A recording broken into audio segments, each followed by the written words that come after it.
She was a strong-willed survivor who stood up for others. To see her mother murdered made her who she was. She became an advocate for victims of domestic violence. She's like, I'm not going to ever let this happen again.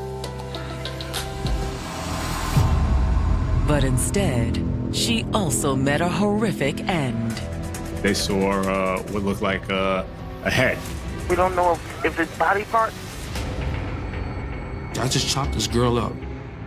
What kind of an animal does that?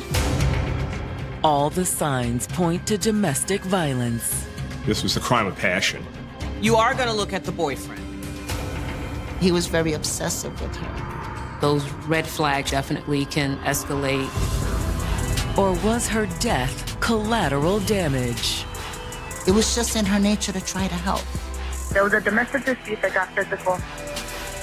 Her friend is trapped. Screaming. He's saying, help me.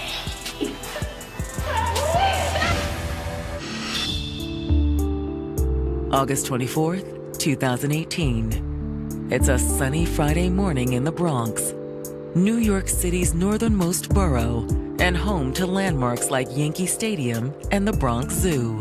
People were enjoying themselves. It had been a little rainy a few days before, so people were just getting out.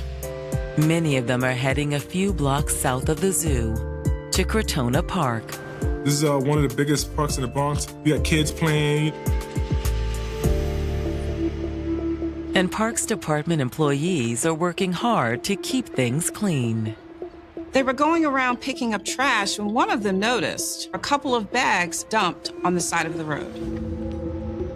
Which would not seem like a big deal in a park. There's trash bags all the time. But when the park worker investigates, it's soon obvious she's dealing with more than just illegal dumping. She went over to the bag and opened it, and inside saw what looked like a head. She immediately calls 911. 911, where's emergency? I'm calling from the Parks Department, Crotona Park South and Franklin Avenue. We need PD because we have two big plastic bags and with hair in it, so we don't know if it's body parts. Hey, go ahead, back up. Police came, they opened the bag, they saw there were some body parts inside. The victim appears to be a young Hispanic female. The body's decomposing. They couldn't identify who this person was. NYPD 8713. Start major crimes are our location. Got a deceased Hispanic female, 20s to 30s. Check and see if you have an arm. But when the officers ask dispatch to run a missing persons check, they get a tentative hit. A Bronx woman had just been reported missing by her family 2 days earlier. Got one hit, a 25-year-old, Lisa Marie Velasquez.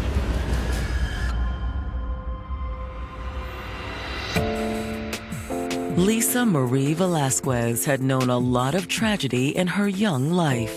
When she was 12 years old, she was in an apartment with her mother and two younger siblings when her mother's ex-boyfriend broke into the apartment. The ex-boyfriend had stabbed and killed her mom in front of Lisa and her siblings.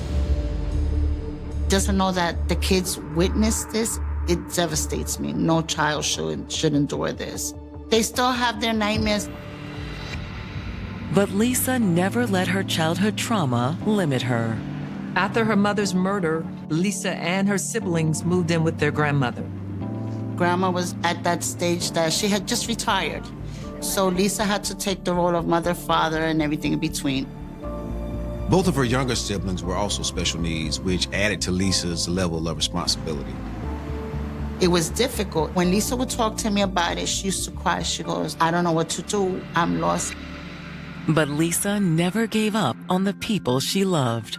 Lisa was a loving, a nurturing, a giving person. If you was in her heart and she loved you, she would have died for you.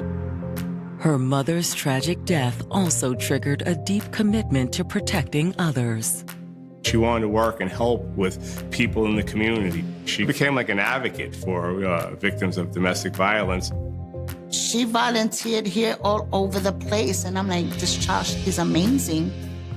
She's a remarkable, beautiful young human being who will just give everything to the world. And she hoped to turn that dedication to service into a career.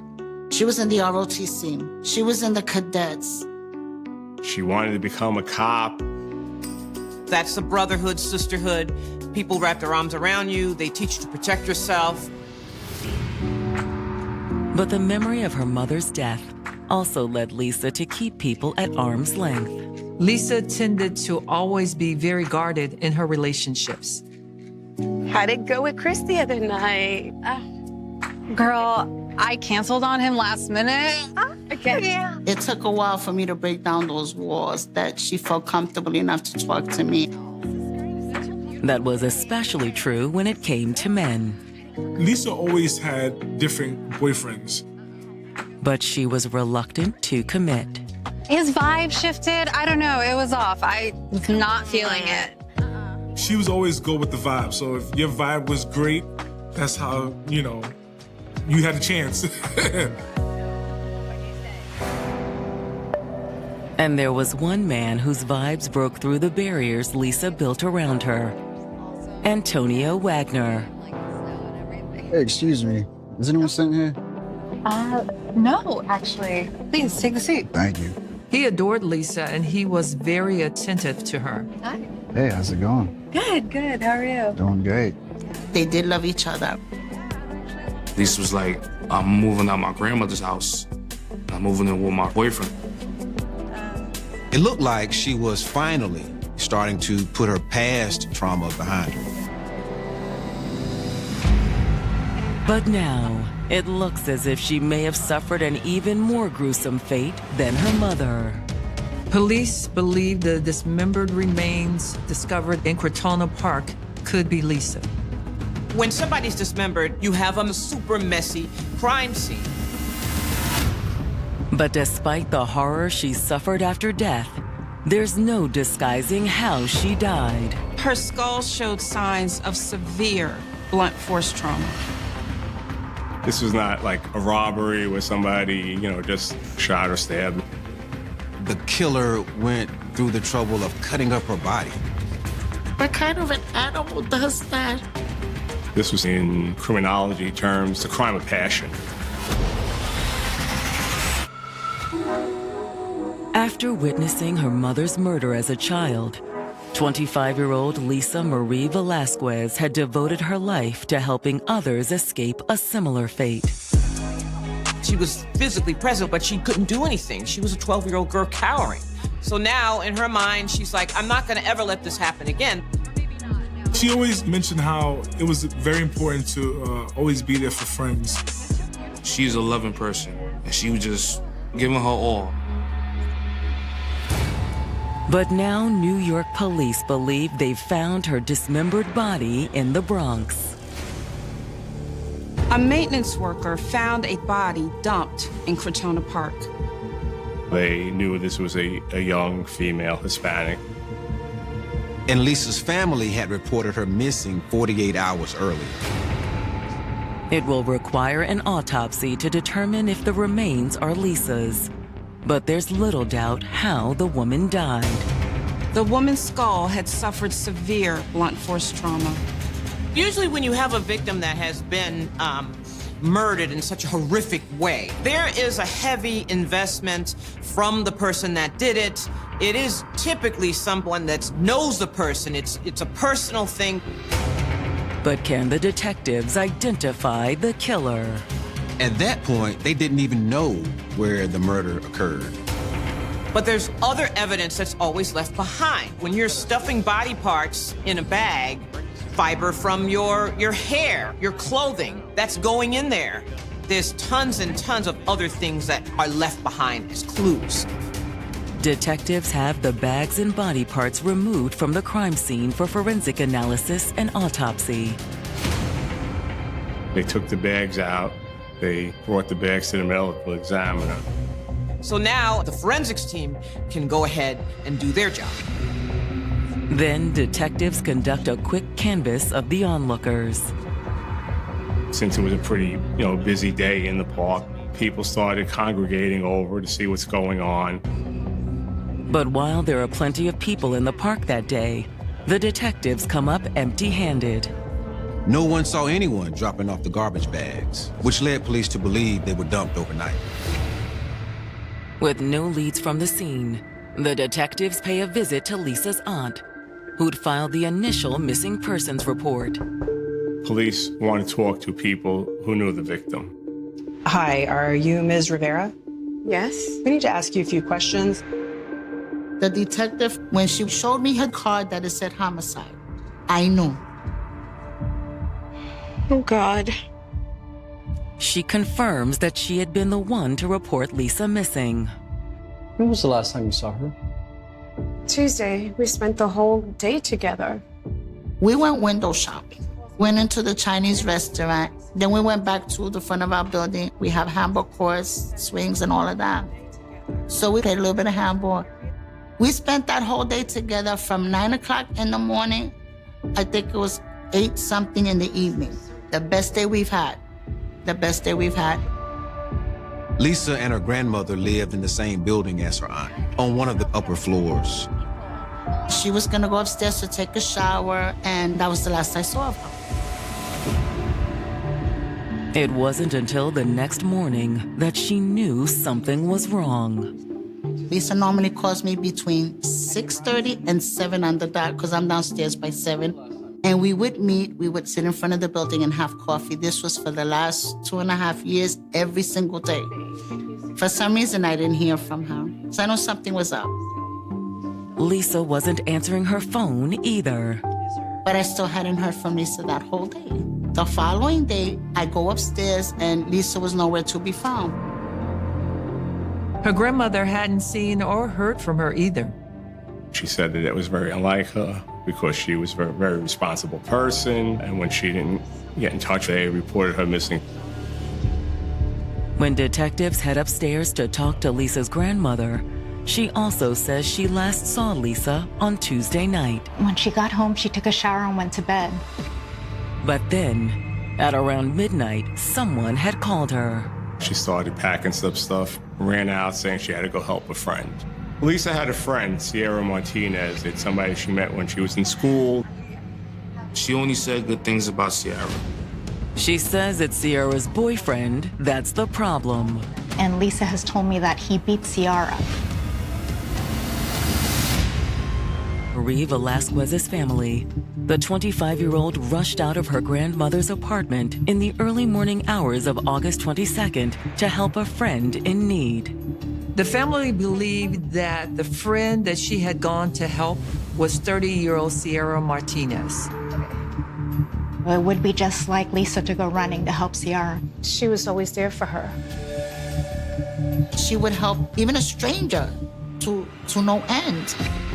But had her determination to help a friend cost Lisa her life? A maintenance worker discovered the dismembered remains of a young woman in Crotona Park. The torso and the head were found, and it was very, very hot, and the body was decomposing. Confirming that it was Lisa would require dental records or DNA. And while waiting for the medical examiner to establish the victim's identity, the investigation continues. Police started to try and find out, well, where did she go that night when she ran out of the house at midnight? So you think she went to Sierra's house? I know she did. But Lisa never came home, so her aunt reported her missing. You think Sierra's boyfriend had something to do with this? I wouldn't be surprised. I kept telling her, stop getting in everything, Lisa. You can't save the world. Or could there be another explanation? When you do have a murder like this, typically it would be somebody that is either a spouse, significant other, or boyfriend. Was Lisa seeing anyone? Yeah, she was dating a guy named Antonio Wagner. They were living with each other about a month or two, give or take. But things didn't last. They had an argument at some point that he threw her out, and she never went back. Threw her out, like physically? No, it wasn't like that. It wasn't a violent relationship, but they had their arguments. Still, Lisa's aunt says she was happy when the relationship ended. He's very obsessive with her. Like, he wanted to know where she was at 24 hours a day. He's calling 20 times a day. The individual definitely has some anger management issues, potentially some narcissistic personality traits. Okay, well, that's all for now. We're going to follow up on this and we'll be in touch. Thank you, ladies. That may or may not mean that Antonio is their killer. But when the detectives get the results of the autopsy, one thing is certain. The medical examiner identified the body as belonging to Lisa Marie Velasquez. The autopsy also adds additional details about how she died. She was hit over the head more than a dozen times with probably a hammer. Then, once Lisa was dead, the killer had dismembered her body. According to the medical examiner, the cuts were rough with ragged edges, indicating a large blade or a cleaver was used. That's not dismembered with a little knife. That had to be something like a sword, machete, or something else.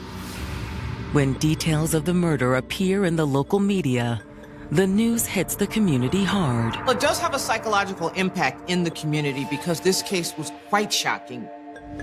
But no one is more shocked than Lisa's friends. That was one of the worst days of my life.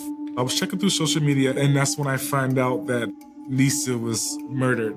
I couldn't believe it. Lionel told me that Lisa's dead. I paused. Like, everything literally just stopped. I just couldn't breathe.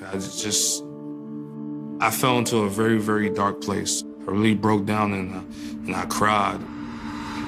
And there is one friend of Lisa's that the detectives definitely want to talk to.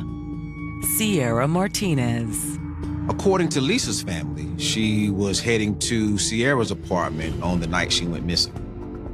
She got a call from Sierra, who was very upset, and Lisa, being the friend that she was, just ran out of the house and went to her friend's aid. At the apartment, they find Sierra struggling to deal with the news that her friend is dead. Yeah, I heard that it was her. I can't believe it.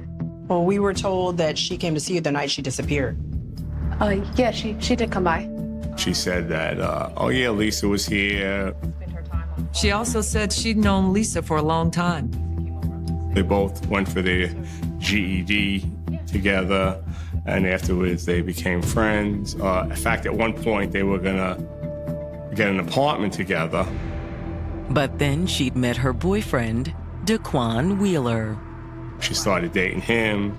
She had a child with him, so instead of moving in with Lisa, she moved in with Daquan. Lisa's family says that you and Daquan have been having issues. Yeah, that's why Lisa came over on Tuesday. She admitted that she was fighting with Daquan. Sierra said that her and Daquan were working different shifts and had been arguing about dividing the responsibilities around their daughter. So you called her?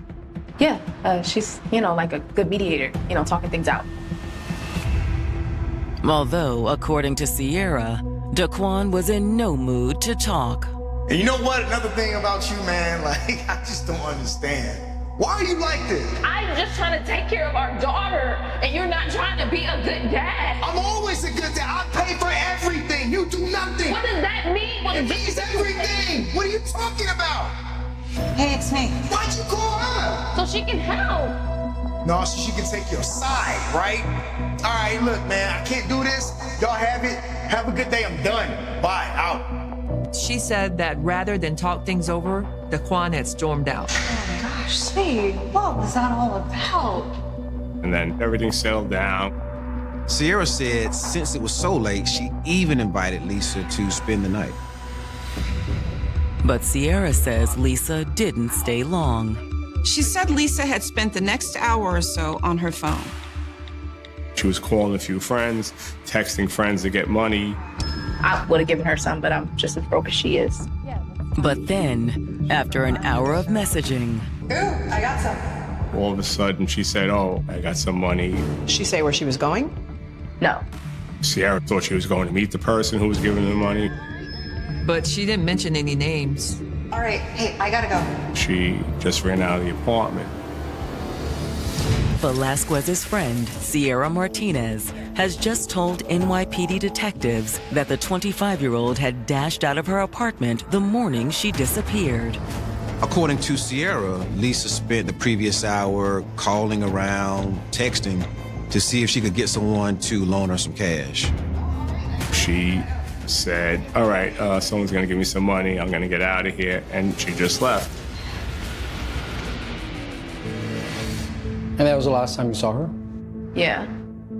She says her boyfriend, Daquan Wheeler, came home a little later. And then Sierra said, she just spent the night with Daquan. So now the question is, where did Lisa go? Hoping for answers, the detectives subpoena Lisa's cell phone records. According to Sierra, she had been calling and texting people looking for money. So it shouldn't be that hard to track down. Then, while waiting to hear back from Lisa's cell phone provider, the detectives bring in her on-again, off-again boyfriend, Antonio. They especially wanted to talk to Antonio because Lisa's family said he was controlling. He was very obsessive with her. He wouldn't let her breathe. So I would tell her he was no good for her. But does that mean Antonio is her killer? Antonio, we need to ask you some questions about Lisa. She's some kind of trouble? When they brought him in, they broke the news to him that Lisa was dead. What? He was shocked, very upset. When was the last time you saw her? Just last weekend. Contrary to what Lisa's aunt told them, Antonio told the detectives that their on and off relationship was very much currently on. So you didn't see her Tuesday night, though? Early Wednesday morning? No, but I did hear from her. He said he received a text from her saying that she was on her way, she was in a cab, and then another text right after saying, oh, sorry, wrong number. Detectives suspect that text might have been meant for Sierra, or possibly the person who agreed to loan her money. He said he tried to call her that morning, couldn't get in touch, she didn't answer the phone. That didn't seem unusual to you? A little. You didn't want to check up on her? Not really. I figured she'd get back to me eventually. He really didn't know her friends or her family to call them to see what's going on with her, so he was sort of just waiting to hear back from her. However, Antonio says there was one way he could check up on her. He said they shared an account on a money transfer app. He even let the detectives look at the Cash App on his phone. They saw that she had gotten money that night from a Corey Drake. Does that name mean anything to you? No. Whoever Corey was, Antonio said he'd sent Lisa $100. They were asking him, was this sort of common? And he said, look, she never really talked to me about money. She never asked for money, so he didn't really question how she got money. That was the relationship they had. At least that's what Antonio claims. But the detectives aren't so sure. Detectives at that point were a little suspicious. Is Antonio jealous that some guy is giving his girlfriend money? Like, it's the motive? Because according to Lisa's aunt, Antonio had very serious control and trust issues. But Antonio insists that he's telling the truth. The detectives again pressed Antonio on whether he had seen Lisa that night. Antonio said he was home sleeping. But he also lived alone, so there was no one who could confirm what he was saying. He really didn't have any alibi. After talking to Antonio, the detectives subpoena his cell phone data to see if they can verify his whereabouts on the morning of the murder. They especially wanted to know if he ended up anywhere near Crotona Park. You are going to look at the boyfriend, okay? You're going to look at somebody that's very close to the victim. You have to investigate that. However, Antonio isn't the only person they're investigating. They were also trying to reach out to see who this Corey Drake was and why he was giving Lisa money. Could it have something to do with her death? Or is it possible Corey and Antonio are both dead ends? While the police were trying to figure out who this Corey Drake was who gave Lisa the money, Sierra Martinez walks back into the precinct. And what she has to say will take the investigation in an entirely different direction. She tells detectives that she wasn't totally honest. Told detectives investigating the murder of her friend, Lisa Velasquez, that she wasn't entirely upfront with them the first time they spoke. She admitted that she was afraid to talk to them the first time. What were you afraid of? Daquan? The detectives sensed they could be on the verge of a breakthrough. Lisa's family said that she had gone to Sierra and Daquan's apartment on the night she disappeared because Sierra was being abused by Daquan. Lisa came over. But in her initial interview with detectives, Sierra had downplayed Daquan's abuse. All she said was that they had been arguing. Now Sierra admits that's not the whole truth. Sierra, does he hit you? Yes. Especially since the baby's been born. Sierra said that Lisa encouraged her to leave Daquan. But you haven't left him? I couldn't. Her friend feels trapped. She has a child with this man. But Lisa never gave up on her. Lisa was always there for you whenever you needed her. Lisa told me that if I ever needed her help, I can call her. So that's what I did. Daquan is actually continuing. She said that she had called Lisa that night because she was fighting with Daquan. She was being a good friend, and all that comes into play in terms of how she grew up. And now, in her mind, she's like, I'm not going to ever let this happen again. This is my best friend. Oh my gosh, sweetie. And like a true friend, Lisa had come through. She was very upset, so Lisa came over to help her. And once again, Sierra says that Daquan had stormed out. Although this time she says he took their little girl with him. Daquan left with the baby, and it was just her and Lisa in the apartment. We gotta call the cops. He was so mad when he left. I was afraid he'd do something to her. Sierra says that the police had come to the apartment. Police were able to get in touch with Daquan. They called him. He said the child's all right, and they determined that there was no crime committed since he was the father. And the officers left soon after. Oh my gosh, sweetie. You're gonna be okay?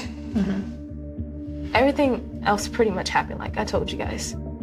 Sierra said she asked Lisa to stay, but Lisa ended up leaving to go get money from someone.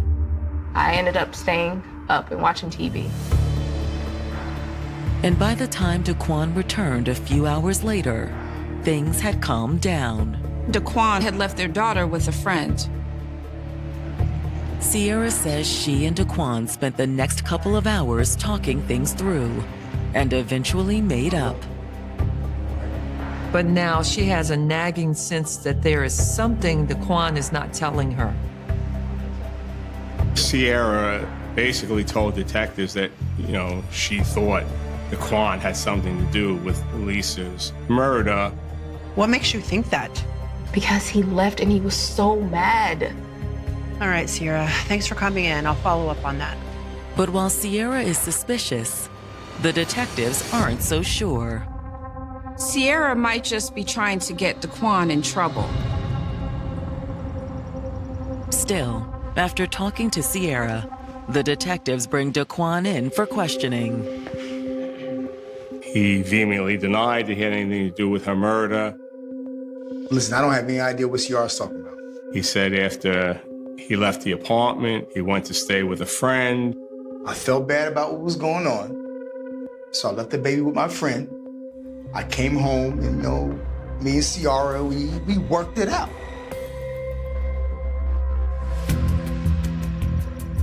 When detectives follow up with Daquan's friend, she confirms what he told detectives.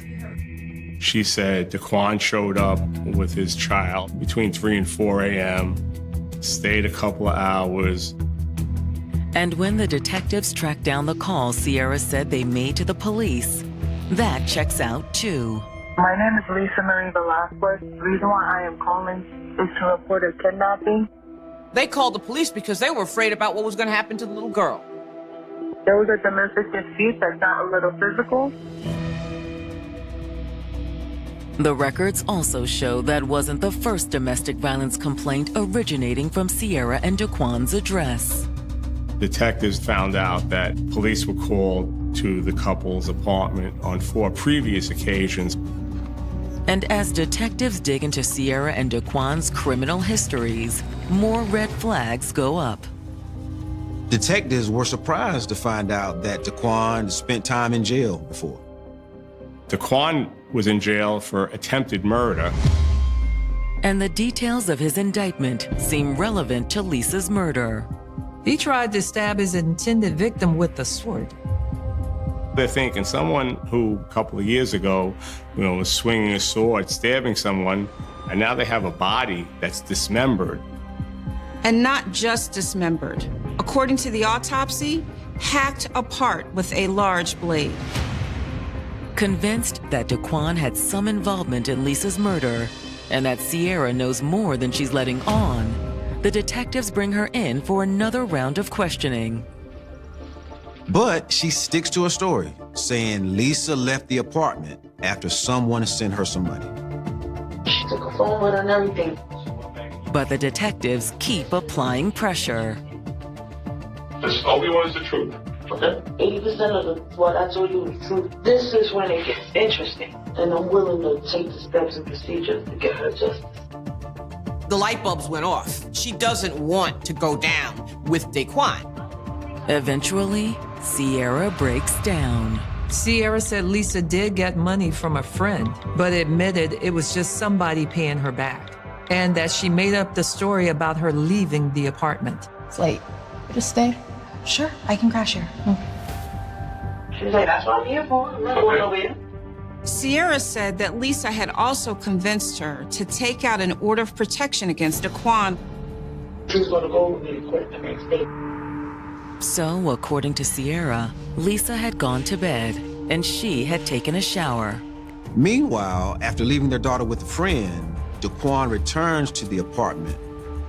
He went and dropped her off and came right back. And according to Sierra, he'd walked into the bathroom with a hammer. He comes in, he didn't even say nothing, he whips out the hammer. Daquan! What are you doing? I'm screaming. Sierra said her screams brought Lisa running into the bathroom. He's trying to kill me! What is it? When she fully turned around, he clubbed her. Questioned by NYPD detectives investigating Lisa Velasquez's murder, Sierra Martinez has just revealed that her boyfriend, Daquan Wheeler, bludgeoned the 25-year-old to death with a hammer. On her head? And you hit her with what, the hammer? One time. Okay, One so what? good time. Okay. And she dropped. Sierra says she dropped to the floor alongside Lisa and tried to protect her friend. I was like, stop, stop, stop, stop, stop, stop. No, stop, let me call for help. She said, let me call for help, let me take her to the hospital. And Daquan told her to be quiet, he screamed at her, and then he just repeatedly kept hitting her in the head. I'm hearing it. I'm covering my ears. I'm praying, begging. What are you doing, Daquan? This is the truth. Eventually, she just stopped moving.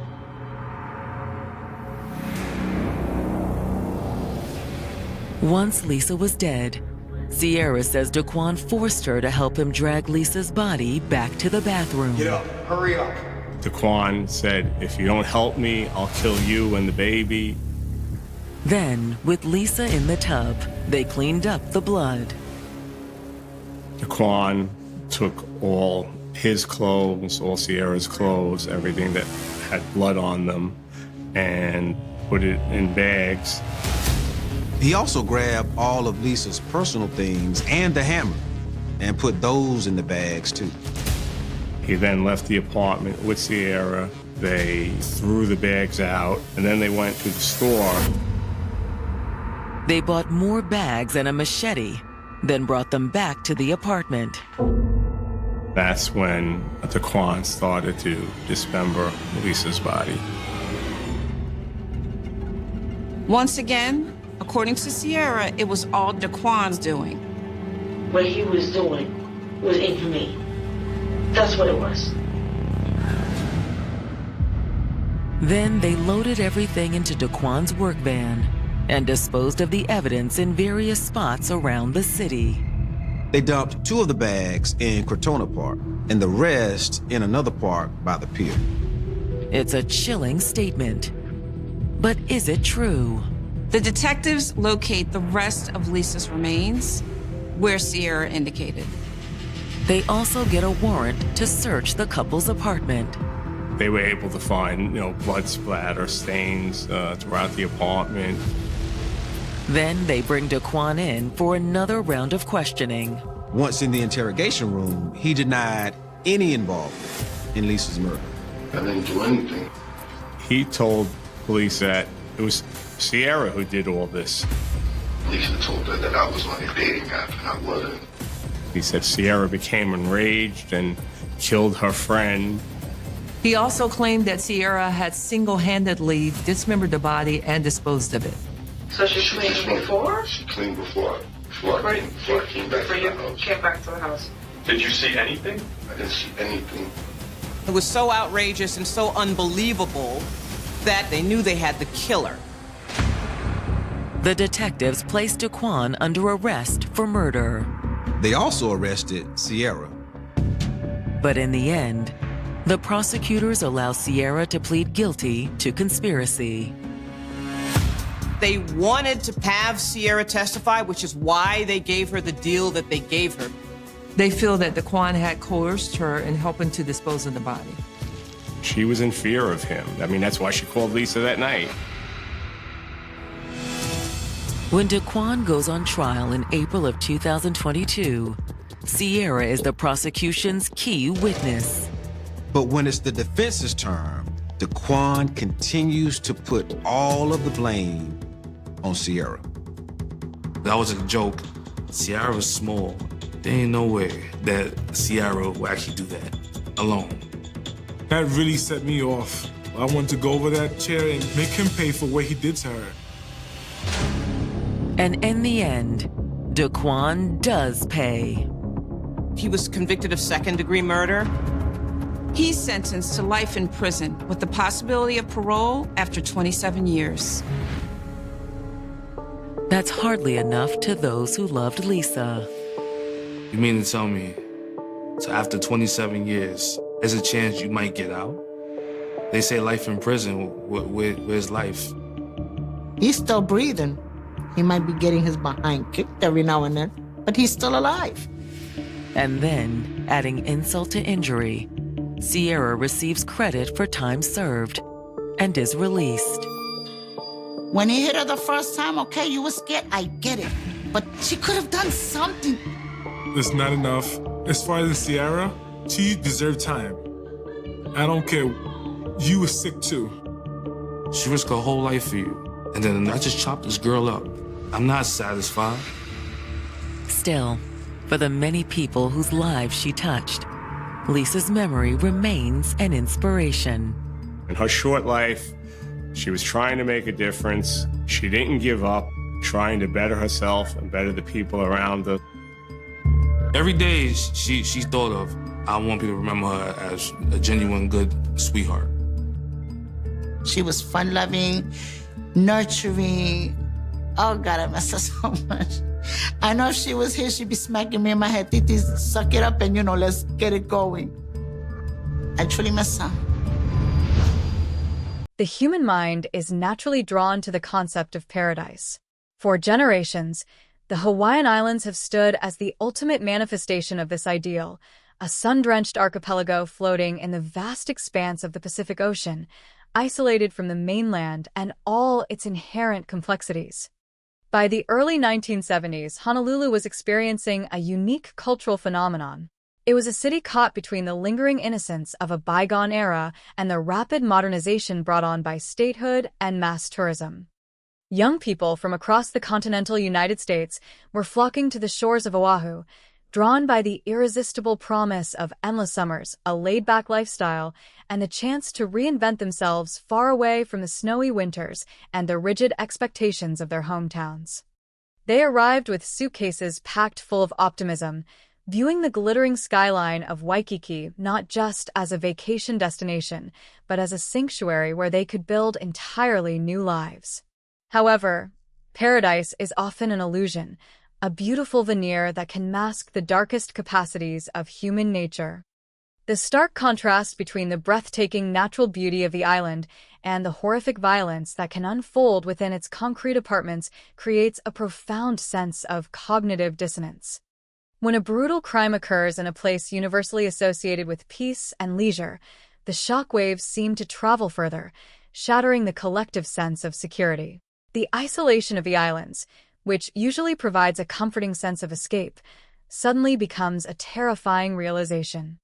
There is nowhere to run, nowhere to hide, and yet, sometimes, the monsters among us manage to simply vanish into the warm tropical air, leaving behind a profound absence of justice that can haunt a community for generations. There is a specific, suffocating weight to an unsolved murder. It is a burden carried not just by the investigators who endlessly review the same fading photographs and typed reports, but primarily by the families of the victims. For them, time does not heal. Instead, time becomes an adversary. Days turn into weeks, weeks dissolve into months, and years slowly stretch into decades. The physical evidence of the crime, the manila folders, the evidence bags, the written testimonies, slowly degrades in police storage archives. The pages turn yellow and brittle, the ink begins to fade, and the detectives who originally walked the blood-stained scene eventually retire, grow old, and pass away. A cold case is a frozen moment of absolute terror that remains unresolved, an open wound in the fabric of a family's history that refuses to close. Every time the phone rings, there is a fleeting heartbeat of hope, followed by the crushing disappointment of continued silence.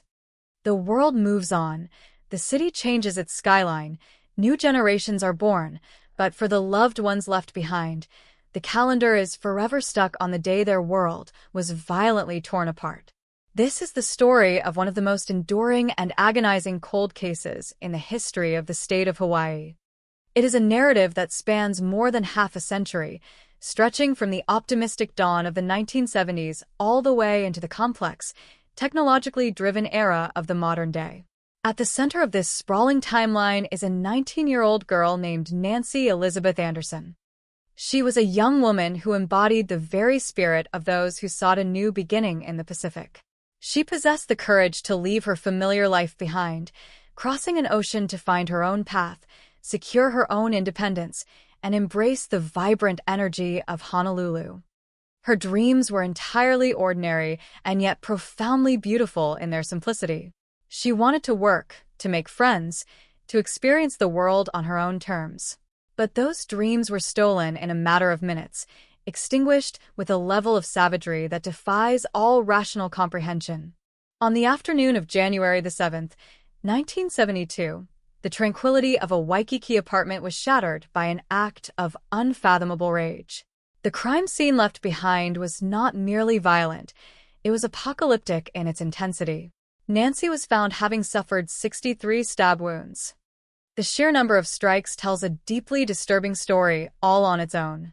This was not a robbery gone wrong, nor was it a calculated, professional assassination.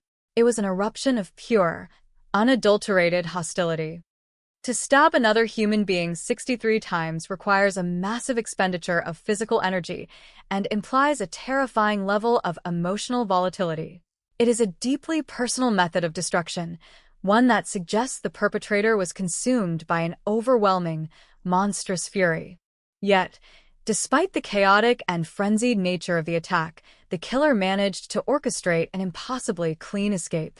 They left behind a scene drenched in tragedy, with the eerie sound of a running faucet echoing through the otherwise silent apartment. They walked out of the door, descended into the bustling streets of Waikiki, and completely evaporated. They blended back into the flow of humanity, carrying the darkest of secrets hidden beneath the mundane exterior of everyday life. For decades, this phantom killer walked free.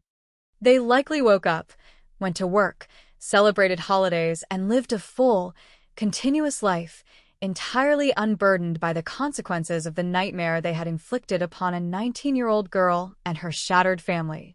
For 50 years, the case file of Nancy Anderson remained a source of profound frustration for the Honolulu Police Department. It became a legendary ghost story within the halls of the precinct. Generations of detectives would occasionally pull the dusty boxes from the shelves, spreading the files across their desks in the hopes that a fresh set of eyes might spot a previously overlooked detail. They would reread the witness statements, analyze the crime scene photographs, and revisit the alibis of the original suspects. But every avenue of investigation invariably led back to the same impenetrable brick wall. The evidence from 1972 was static. The forensic tools of the era had been pushed to their absolute limits, and they simply could not extract the answers required to identify the perpetrator. The killer had seemingly committed the perfect crime, insulated by the passage of time and the limitations of 20th century science. But science is not static. While the case files lay dormant in the dark, the fields of biology and technology were undergoing a quiet revolution. As the decades ticked by, the very building blocks of human identity were being decoded. The concept of deoxyribonucleic acid, which was nothing more than a theoretical abstraction to the detectives of the 1970s, was rapidly evolving into the most powerful investigative tool in the history of law enforcement. What the killer did not know, what they could not possibly have anticipated as they washed their hands and fled the scene in 1972, was that they had left a microscopic piece of themselves behind. In their frenzied, violent exertion, they had made a single, critical error. They had bled. That biological signature, trapped within the fibers of a towel and preserved in the evidence locker, waited patiently through the administrations of different presidents, through the turn of a millennium, and through the advent of the digital age.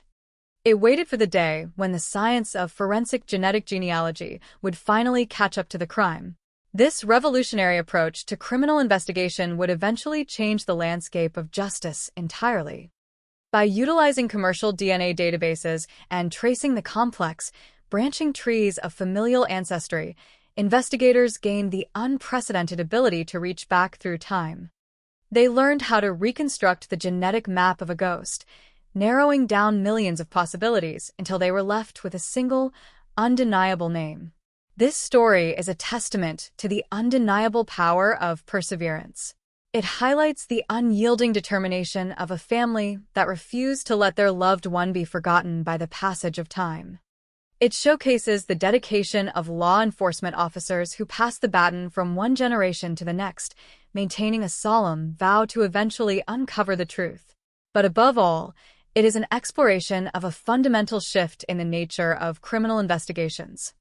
It is a narrative about how the seemingly invincible walls built around cold cases are finally being torn down by the relentless march of technological progress. The Waikiki apartment murder of Nancy Anderson serves as a chilling reminder that the past is never truly erased. It demonstrates that the secrets we attempt to bury, no matter how deep or how thoroughly concealed, have a profound tendency to eventually claw their way back into the light. As we delve into the life of this young woman, the horrific circumstances of her final moments, and the extraordinary 50-year journey to finally unmask her killer, we are forced to confront the terrifying reality of the monsters that hide in plain sight. We must examine the psychological toll exacted upon the innocent bystanders and the monumental effort required to correct a decades-old injustice. This is not merely a recounting of a historical tragedy. It is an immersive journey into the heart of a mystery that defined a city and broke a family. It is a detailed examination of the intricate, painstaking process required to connect a 50-year-old drop of blood to a living, breathing suspect. It is a story about the collision between the brutal, primitive nature of a heinous crime and the sophisticated, elegant nature of modern scientific discovery. As we step back in time to the sunny shores of Oahu in 1972, we prepare to witness a tragedy that would freeze time for half a century, only to be ultimately thawed by the relentless, inescapable truth written in the very code of human life. The story of Nancy Anderson is a powerful, heartbreaking, and ultimately transformative saga about the long, slow arc of justice and the undeniable reality that some secrets, no matter how fiercely guarded, are simply destined to be revealed. To understand the profound tragedy of what happened in that Waikiki apartment, one must first understand who Nancy Elizabeth Anderson was before she became a name on a cold case file. Her story did not begin amidst the tropical heat of the Pacific. Instead, it began in the American Midwest, in the quiet, hardworking town of Bay City, Michigan. Born into a world of distinct seasons, of bitter cold winters and bright springs, Nancy's early life was rooted in a traditional, grounded environment. Her family eventually relocated, and she spent her formative years growing up against the dramatic, mountainous backdrop of Colorado. The towering peaks, the expansive skies, and the crisp, thin air of the Rockies shaped her childhood and adolescence. She was surrounded by the kind of tight-knit community where neighbors knew one another, where doors were often left unlocked, and where a fundamental belief in the goodness of other people was simply a way of life. Nancy absorbed this environment completely. She was not a cynic, nor was she hardened by the darker realities that often plague larger, more chaotic urban centers. Her family described her as a radiant presence, possessing a natural warmth that drew people toward her. She navigated her high school years in Colorado with an easy smile and an open heart, building a solid foundation of character that was defined by genuine kindness and an innate curiosity about the wider world that lay far beyond the snow-capped mountains of her peaceful youth. By the time October of 1971 arrived, Nancy had recently graduated from high school. At 19 years old, she stood on the precipice of adulthood, staring out at a horizon filled with infinite possibilities. For many young people in her position, the expected path was clear: find a local job, perhaps attend a nearby college, and slowly settle into the familiar rhythms of the life they had always known. But Nancy felt the powerful pull of something entirely different. The late 60s and early 70s were a time of massive cultural shifts across the United States.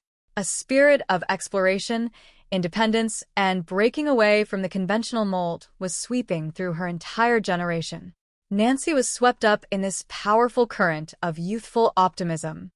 She harbored a powerful desire to establish her own independence, to test her wings in a place that was different from anything she had ever experienced. The idea of Hawaii began to take root in her mind. It was the ultimate frontier for a young woman from the snowy mountains of Colorado. Hawaii represented more than just beautiful beaches and perfect weather. It represented a blank canvas.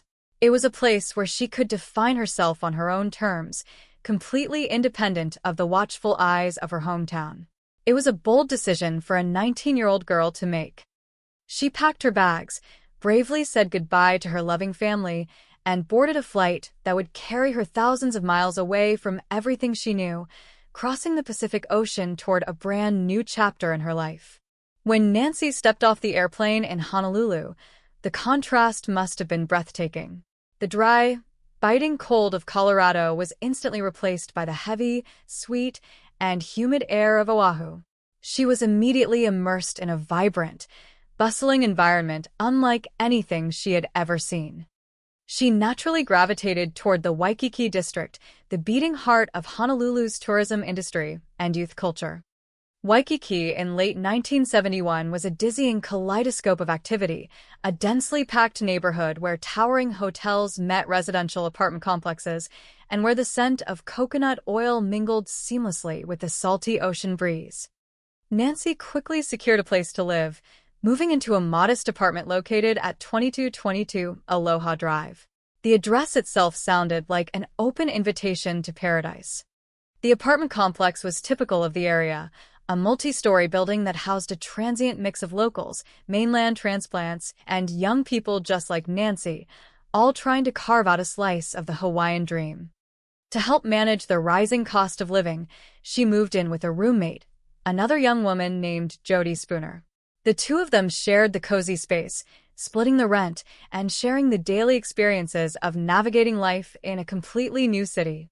Living at 2222 Aloha Drive put Nancy right in the middle of the action, within easy walking distance of the famous, sun-drenched Waikiki Beach and the vibrant, bustling nightlife that defined the area.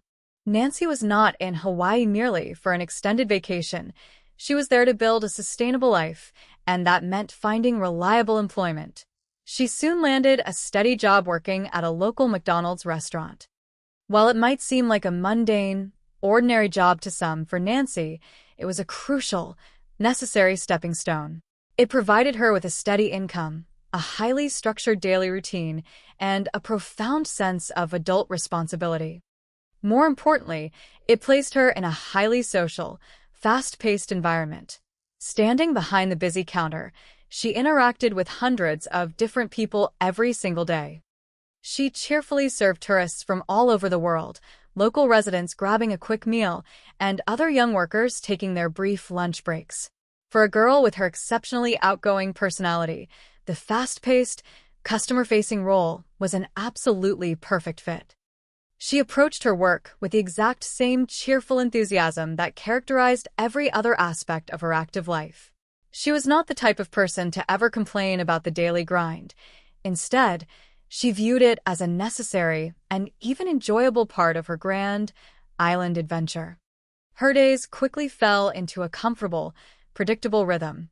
She would wake up in her apartment on Aloha Drive, head to her shift at McDonald's, and spend her free time eagerly exploring the island, soaking up the tropical sun, and socializing with the ever-expanding circle of friends she was effortlessly building. To truly grasp the devastating, heartbreaking nature of her impending death, one must intimately understand Nancy's core personality. According to her family and those who knew her best, she was remarkably open and inherently trusting. She always saw the good in people, often reflecting her own positive, radiant nature onto the complete strangers she met. In the specific cultural context of the early 1970s, this kind of open-heartedness was widely celebrated. It was an era largely defined by a collective desire for peace, love, and communal harmony. Nancy embraced this cultural ethos wholeheartedly. She was always quick to strike up a friendly conversation, quick to generously offer a warm smile, and quick to consider a brand new acquaintance a trusted friend. She simply did not operate with a sense of guarded suspicion. She naturally assumed that others possessed the exact same fundamental decency that she did. This beautiful, highly optimistic worldview is precisely what makes her ultimate fate so incredibly heartbreaking. Her deeply trusting nature, the very beautiful quality that made her so incredibly beloved by her family and her wide circle of friends, may have ultimately been the fatal vulnerability that her savage killer exploited. In a highly transient city like Honolulu, where thousands of strangers constantly passed through on a daily basis, being overly trusting could easily become a dangerous trait. Yet, Nancy fearlessly navigated her new world without any fear, completely unaware of the dark malevolence that was quietly circling her. What continually haunts seasoned investigators and true crime historians about the tragic Nancy Anderson case is the absolute, terrifying absence of any behavioral red flags leading up to the brutal murder. In many complex criminal investigations, meticulously tracing the victim's final weeks often reveals a disturbing pattern of escalating tension. Frequently, there are clear warning signs: a highly toxic relationship, a bitter dispute over money, dangerous involvement in illicit underground activities, or a sudden, completely unexplained change in daily behavior. Victims frequently express genuine fear or deep apprehension to their loved ones long before a terrible tragedy occurs. But in Nancy's case, there was nothing but profound silence on that front. Her frequent letters and regular phone calls back home to her family were filled entirely with pure excitement and boundless joy. She spoke enthusiastically about her new job, her new friends, and her deep love for the beautiful island. She never once mentioned feeling threatened, intimidated, or frightened by anyone she encountered. There were no mysterious, late-night phone calls, no creepy stalkers lurking outside her apartment building, and no toxic, jealous ex-boyfriends making violent threats. She was not involved in dangerous drugs, nor did she run in dangerous criminal circles. She was, by all accounts, a completely normal, highly responsible, and incredibly happy 19-year-old girl. This total lack of preliminary friction makes the sheer brutality of her impending murder all the more baffling, terrifying, and deeply tragic for absolutely everyone who was involved, leaving investigators with no logical starting point when the truly unthinkable finally happened. The 7th of January in 1972 began just like any other winter day in Honolulu, which is to say it did not feel like winter at all. The bright tropical sun cast long, lazy shadows across the bustling streets of Waikiki, and the air was thick with a familiar, sweet scent of salt water and plumeria blossoms. Inside the modest apartment complex at 2222 Aloha Drive, the afternoon had settled into a quiet, deeply mundane lull. The vibrant, chaotic energy of the city outside seemed entirely disconnected from the stillness within the walls of the apartment that Nancy Anderson shared with her roommate, Jody Spooner. For Jody, the afternoon was meant to be a period of rest and recuperation. She was asleep in her bedroom, seeking a brief, peaceful respite from the relentless, fast-paced rhythm of island life and the social demands of her youth. The apartment was enveloped in a heavy, comforting silence, the kind of mid-afternoon quiet that feels almost impenetrable to the outside world. But that golden silence was slowly, persistently being chipped away by a highly repetitive, mechanical sound.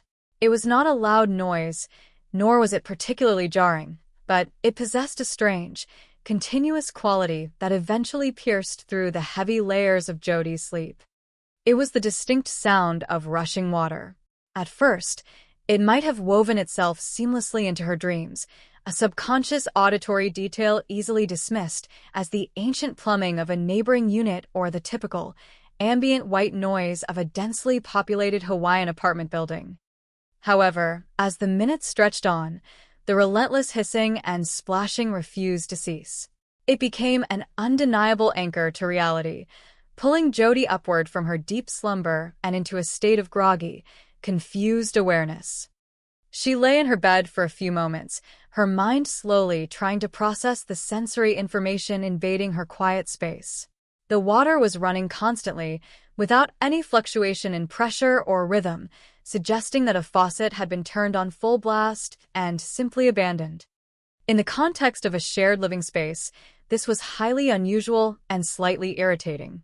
Water conservation aside, the sheer duration of the sound indicated that something was fundamentally amiss in their usually organized home. Perhaps Nancy had started a bath to wash off the sand from the beach and forgotten about it, or perhaps an old pipe had suddenly burst beneath the sink. Driven by a mixture of mild annoyance and growing curiosity, Jody finally pushed the warm blankets aside, swung her legs over the edge of the mattress, and stepped out of her bedroom into the quiet hallway. The apartment felt unnervingly still, a stark, uncomfortable contrast to the aggressive, rushing sound emanating from the bathroom area. As she walked slowly toward the source of the noise, a strange, inexplicable sense of deep apprehension began to take root in the back of her mind. There was no sound of movement, no cheerful humming, no shuffling of feet to indicate that her roommate was busy getting ready for the day. There was only the solitary, echoing roar of the tap water hitting the porcelain basin. The narrow hallway seemed infinitely longer than usual as Jody navigated the short, familiar distance to Nancy's room. When she reached the threshold, her eyes tried desperately to make sense of a scene that completely defied the logic of her safe, predictable world.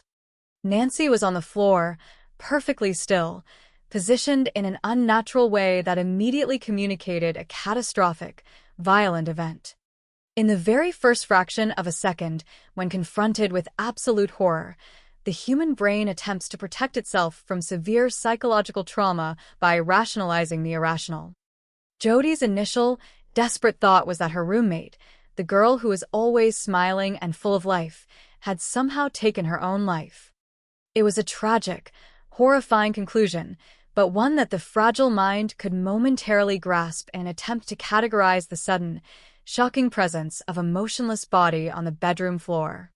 But this protective, psychological illusion shattered almost instantaneously as Jodi's eyes adjusted to the horrific, brutal reality of the environment. As she took a tentative, shaking step closer, the true, apocalyptic scale of the physical violence fully revealed itself in the afternoon light. The room was practically saturated in blood. It was pooled on the floor, cast aggressively across the walls and surfaces, painting a grim and terrifying picture of a desperate, agonizing, and highly physical struggle for survival. The sheer volume of it completely eradicated any possibility of a self-inflicted wound or a tragic accident. This was not a quiet, private tragedy. This was a merciless slaughter. The heavy, metallic scent hung thickly in the warm air, mixing sickeningly with the dampness from the continuously running water in the adjacent room. Panic, absolute and paralyzing, finally seized Jodi's chest, constricting her lungs. The horrifying realization that a brutal, sadistic killer had been inside their private sanctuary, perhaps only moments before she woke up, sent a massive surge of adrenaline through her veins. She immediately retreated from the room, stumbling backward into the hallway, her hands trembling uncontrollably as she desperately sought a telephone to contact the authorities, her voice likely shaking as she relayed the nightmare to the emergency dispatcher. When the first responding patrol officers from the Honolulu Police Department arrived at the complex on Aloha Drive, the frantic wail of their sirens brutally sliced through the relaxed, holiday atmosphere of the Waikiki afternoon, drawing the attention of curious neighbors and passing tourists. They rushed up the stairs and entered the apartment, stepping over the invisible boundary that permanently separated a peaceful home from a major, catastrophic crime scene. Seasoned police officers are strictly trained to compartmentalize their emotions, to view human tragedy through a cold, calculating lens of forensic objectivity, but even the most hardened veterans were profoundly shaken by the sheer savagery of what they found in Nancy Anderson's bedroom. The 19-year-old girl, who had bravely moved to Hawaii with nothing but optimism and a desire for independence, had been subjected to a level of physical devastation that was almost impossible to comprehend. The medical examiner would later painstakingly document an astonishing 63 individual stab wounds on her young body. Analyzing the violent mechanics of such an extraordinary attack reveals a deeply disturbing psychological profile of the perpetrator. A single, fatal wound can sometimes be the tragic result of a robbery gone wrong, a sudden panic, or a tragic accident. But 63 deliberate strikes indicate a sustained, physically exhausting, and intensely personal explosion of unadulterated rage. It is a terrifying phenomenon often referred to by law enforcement and criminal psychologists as overkill. To inflict that much structural damage to a human body, a killer must expend an enormous amount of physical stamina and cardiovascular energy. Their arm would grow incredibly heavy, their breathing would become ragged and desperate, yet they continued to drive the sharp blade downward again and again, entirely consumed by their own violent momentum.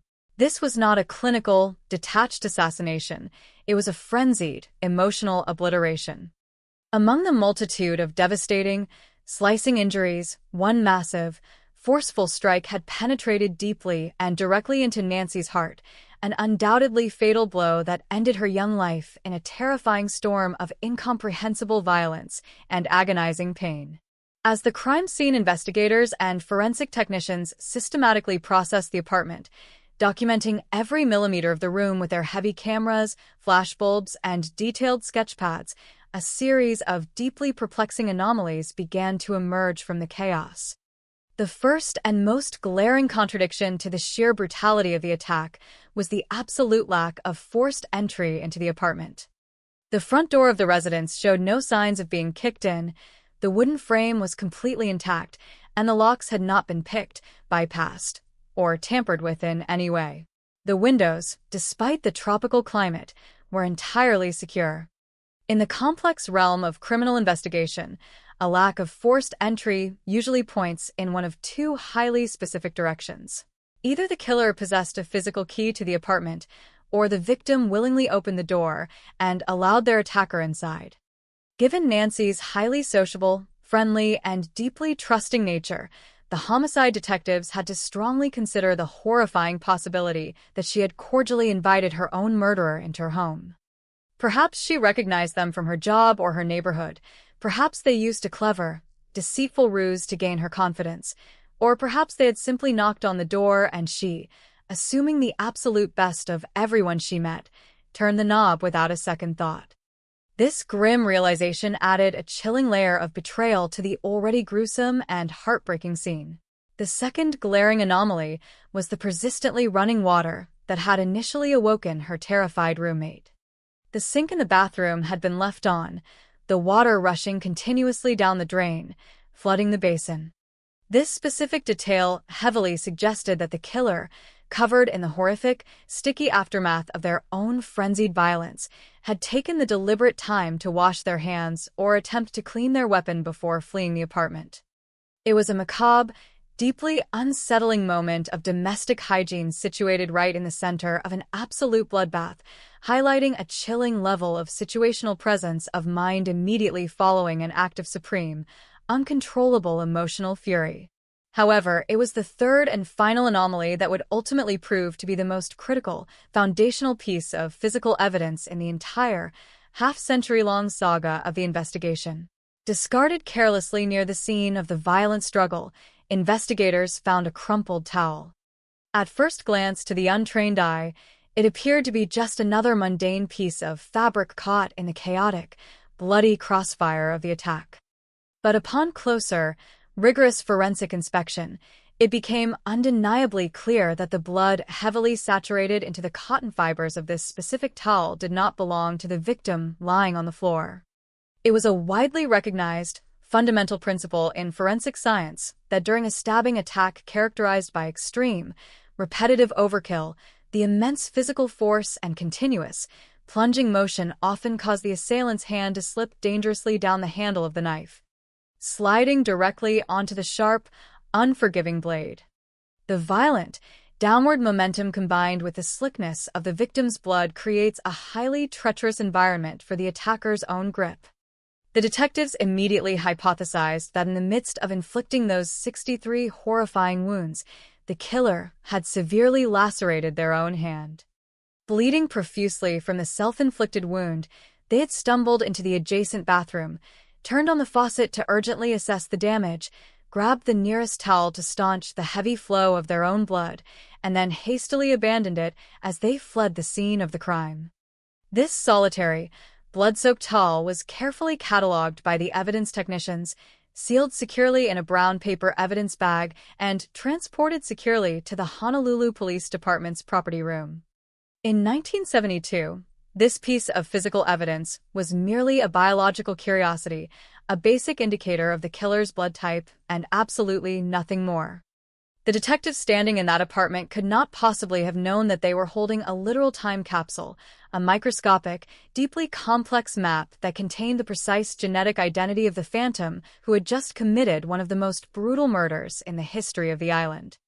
They painstakingly gathered the remaining physical remnants of the tragedy, respectfully wrapping the victim and concluding their somber work at the apartment on Aloha Drive just as the sun dipped below the vast Pacific horizon. Leaving the room shrouded in darkness and effectively launching a desperate, deeply frustrating, decades-long hunt for a monster who had completely vanished into the warm, forgiving Hawaiian night. The brutal murder of Nancy Anderson sent an immediate and palpable shockwave through the usually relaxed, sun-soaked community of Waikiki. For the homicide detectives of the Honolulu Police Department, the immense pressure to swiftly resolve the case was an incredibly heavy burden. This was not a routine investigation. This was a high-profile, profoundly savage crime committed against an innocent, young mainlander who had come to the islands with dreams of a better life. The violent nature of the overkill indicated a highly dangerous individual, a predator walking freely among the thousands of tourists and locals who populated the busy streets. The precinct quickly transformed into a chaotic nerve center of relentless activity. Typewriters clacked relentlessly into the early morning hours, ashtrays overflowed with discarded cigarettes, and large corkboards were plastered with gruesome crime scene photographs and intricate timelines. The investigative strategy in the crucial first 48 hours of any homicide is almost always to look closest to the victim, working systematically outward from their innermost circle. Detectives know from grim experience that random acts of horrific violence committed by complete strangers are statistically rare. Most victims are murdered by someone they know, someone they trust, or someone they live with. Therefore, the logical, unavoidable first step in the investigation was to intensely scrutinize the person who discovered the tragic scene. Jody Spooner, Nancy's young roommate, found herself thrust directly into the agonizing, terrifying position of being both the primary witness and the initial suspect. The psychological trauma of discovering her friend's mutilated body was compounded by the intense, relentless pressure of police interrogation. Detectives systematically picked apart every single aspect of her story, searching for any minor inconsistencies or hidden motives. They questioned her about their financial arrangements, any potential arguments over rent, jealousy over romantic interests, or hidden animosities that might have suddenly boiled over into a deadly confrontation. However, building a viable case against Jody proved completely impossible. The sheer physicality required to inflict 63 stab wounds did not align with her physical profile or her deeply traumatized state. Furthermore, the timeline simply did not support her involvement.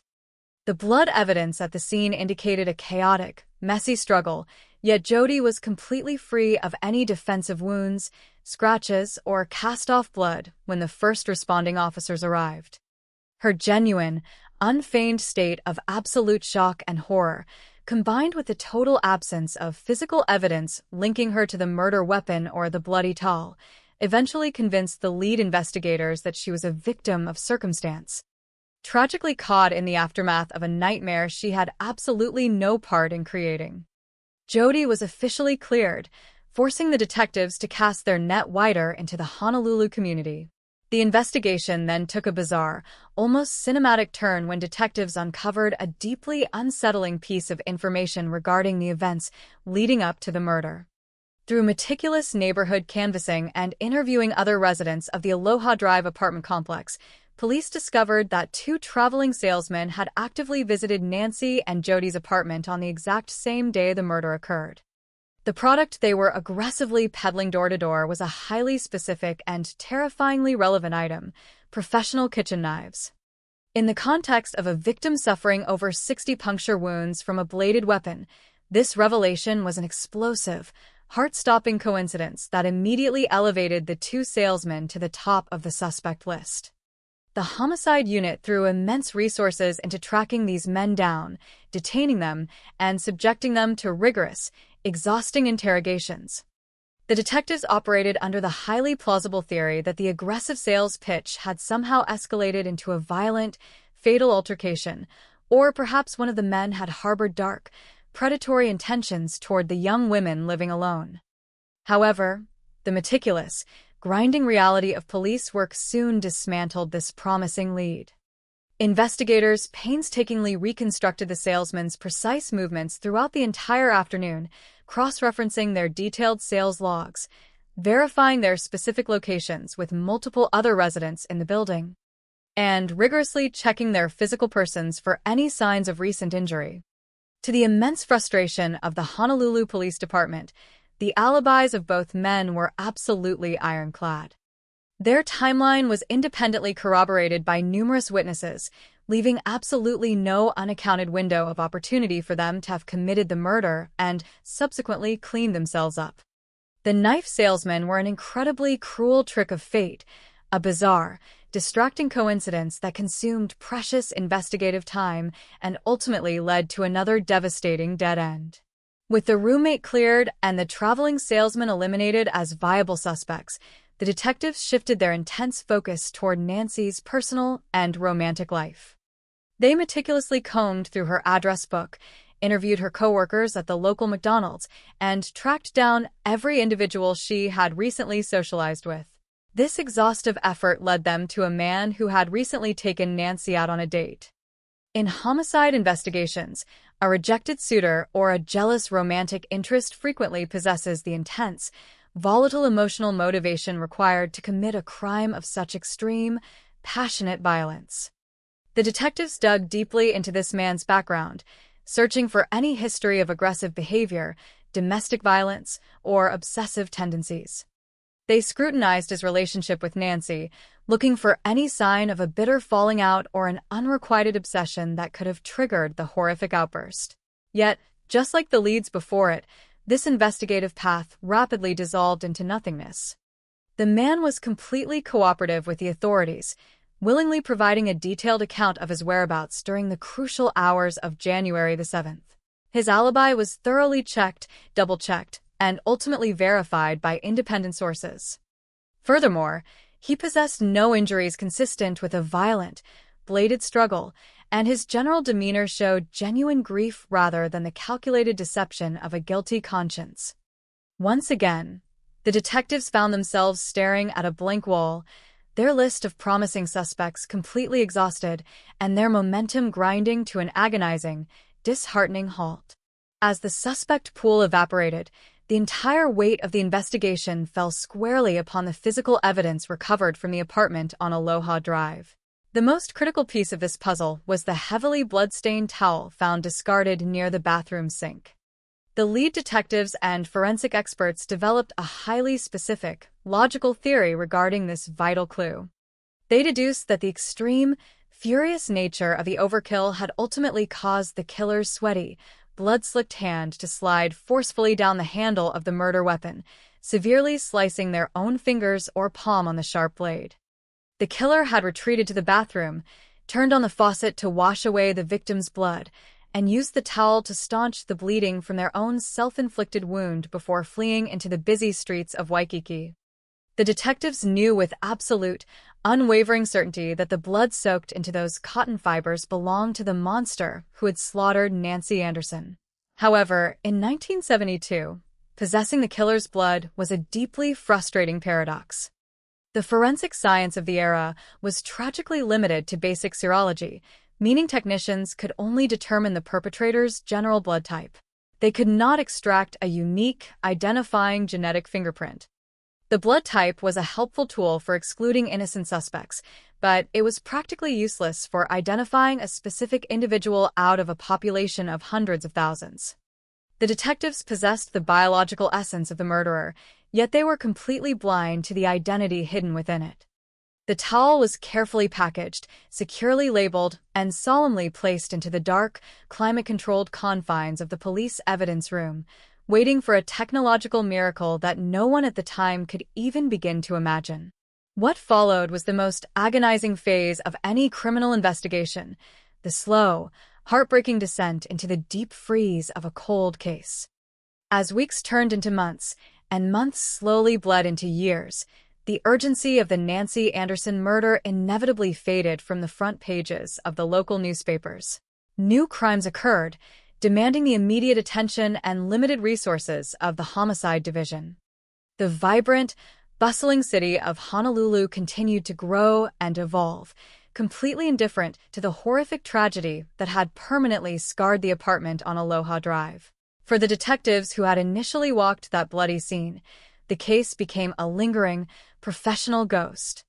They would occasionally pull the massive, aging files from the archives, staring for hours at the fading black-and-white crime scene photographs, desperately hoping that a fresh perspective might reveal a previously overlooked clue. But the evidence remained completely static, locked in the technological limitations of the past. As the original investigators eventually grew older, retired from the force, and passed away, the heavy burden of the unsolved mystery was handed down to subsequent generations of law enforcement officers, each one hitting the exact same impenetrable brick wall. Meanwhile, thousands of miles away on the mainland, Nancy's family endured a special kind of perpetual purgatory. They were forced to navigate their lives while carrying the unbearable, heavy weight of an unresolved nightmare. They celebrated holidays, marked birthdays, and watched the world change around them, all while knowing that the person who had brutally stolen their bright, optimistic daughter was still out there, living freely, completely unpunished for their monstrous actions.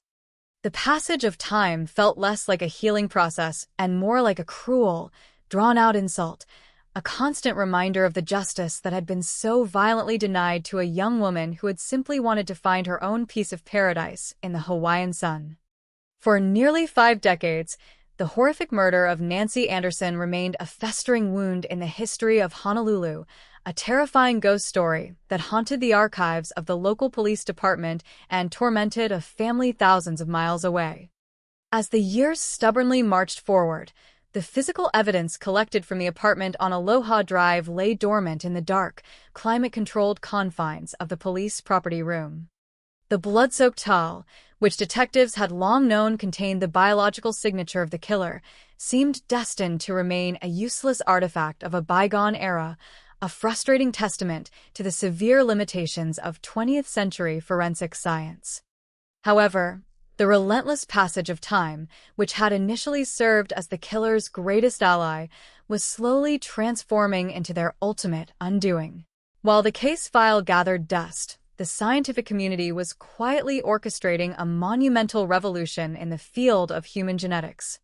The theoretical understanding of human DNA was rapidly evolving into a highly practical, incredibly precise investigative weapon. By the time the year 2019 arrived, 47 years after Nancy took her final breath on that blood-stained bedroom floor, the landscape of criminal investigation had completely shifted. It was during this pivotal year that Nancy's brother, a man who had steadfastly refused to let his sister's memory fade into the obscurity of an unsolved cold case, decided to make a desperate, incredibly impactful move. Driven by a lifetime of enduring grief and an unwavering demand for justice, he proactively reached out to specialized experts in the emerging field of forensic genetic genealogy. He established contact with C.C. Moore, a highly renowned genetic genealogist, and Parabon Nanolabs, a pioneering company operating at the very bleeding edge of DNA phenotyping and genetic analysis.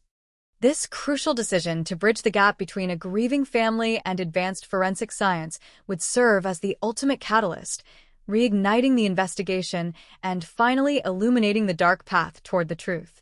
The scientific process that followed was nothing short of miraculous, a complex, painstaking endeavor that elegantly combined the microscopic precision of modern biology with the exhaustive, meticulous research of historical genealogy. The original towel, carefully preserved since the afternoon of January 7, 1972, was retrieved from the evidence vault.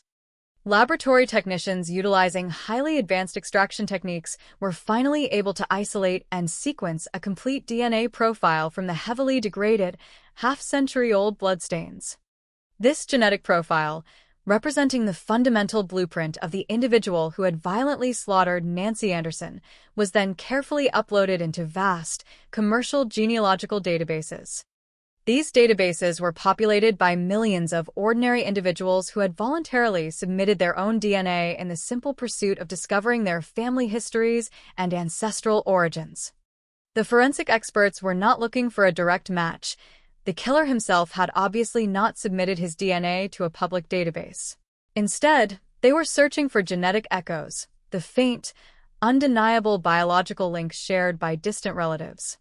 When the initial results returned, the genealogists were presented with a sprawling, incredibly complex web of distant cousins and shared ancestors. This marked the beginning of a monumental, highly intellectual puzzle. C.C. Moore and her dedicated team began the arduous task of reverse engineering a family tree.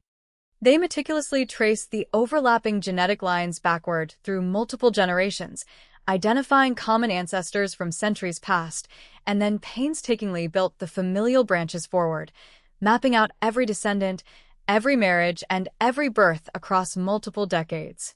This purely genetic research eventually produced a massive, sprawling family tree, but finding the killer required intersecting this biological map with traditional, rigorous detective work.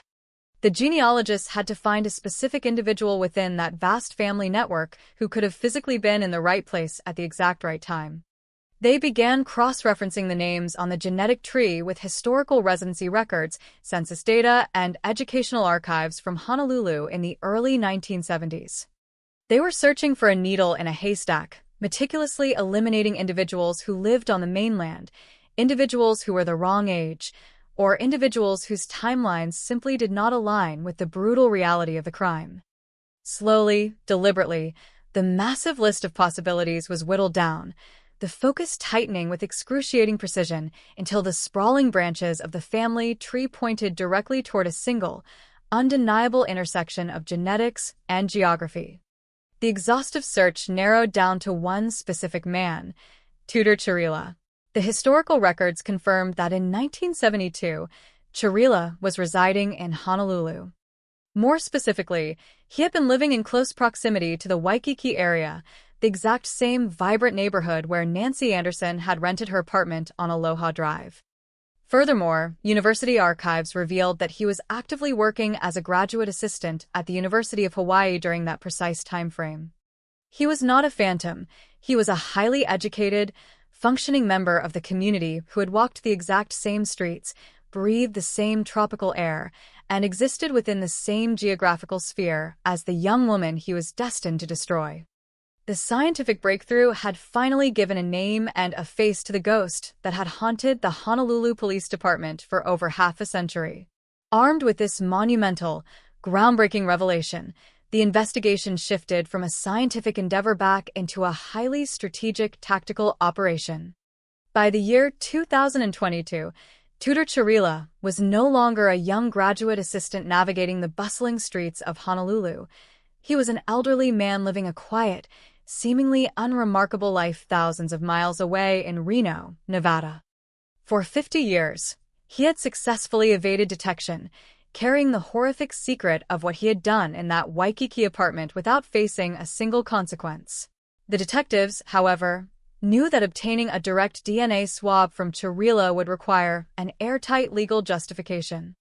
To establish the necessary probable cause for a search warrant, they executed a brilliant, highly calculated investigative maneuver. Rather than confronting Chiarella immediately and risking a potential flight or destruction of evidence, the law enforcement task force focused their attention on his adult son. By covertly or illegally acquiring a biological sample from the son, they could definitively prove the direct genetic lineage. The laboratory analysis of the son's DNA provided the final, crucial piece of the puzzle, establishing an undeniable, concrete biological relationship between the Chiarella family line and the blood left behind at the brutal crime scene in 1972. This intermediate step completely solidified the legal foundation of their case, providing the prosecuting attorneys and the presiding judge with the absolute certainty required to authorize a direct, forceful move against the primary suspect. The climax of the 50-year hunt unfolded under the desert sky of Nevada. Armed with a judicially authorized search warrant, a coordinated team of law enforcement officers descended upon Tudor Chiarella's location in Reno. The moment of confrontation must have been surreal, the sudden, violent collision of his carefully constructed, decades-long freedom with the unavoidable, inescapable consequences of his horrific past. The detectives executed the warrant, legally compelling Chiarella to provide a direct sample of his own DNA. The swab was carefully secured, placed into an evidence container, and rushed to the forensic laboratory for the ultimate, definitive comparison. The subsequent waiting period was an agonizing stretch of high-stakes anticipation for the investigators, the forensic genealogists, and especially for Nancy's family. When the final laboratory results were officially returned, there was absolutely no ambiguity, no margin for error, and no room for doubt. The DNA extracted directly from Tudor Chiarella in 2022 was a mathematically perfect, irrefutable match to the blood heavily soaked into the towel recovered from the Aloha Drive apartment in 1972. The science was absolute. The man who had viciously stabbed 19-year-old Nancy Anderson 63 times, the monster who had left her to die on her bedroom floor, had finally been caught in a microscopic trap of his own making. The subsequent arrest of Tudor Chiarella marked a historic, highly emotional milestone in the annals of Hawaiian law enforcement. He was immediately taken into police custody, formally charged with the brutal, first-degree murder of Nancy Elizabeth Anderson, and initiated into the complex, bureaucratic process of being extradited from the state of Nevada back to the island of Oahu to face the severe legal consequences of his actions.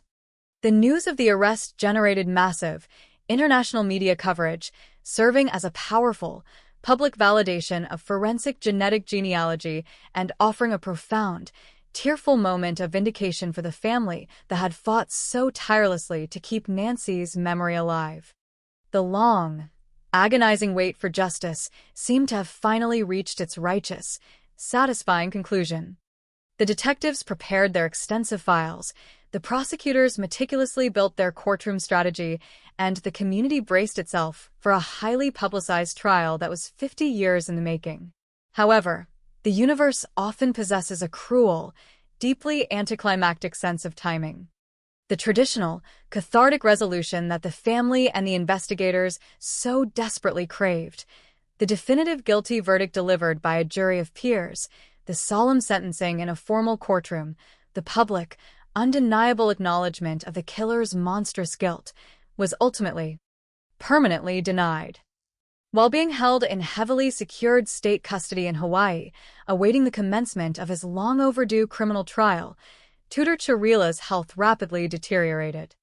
On December 25, 2023, in the sterile, clinical environment of a medical facility, the man who had inflicted such unimaginable, chaotic violence upon a 19-year-old girl quietly succumbed to his own biological frailty.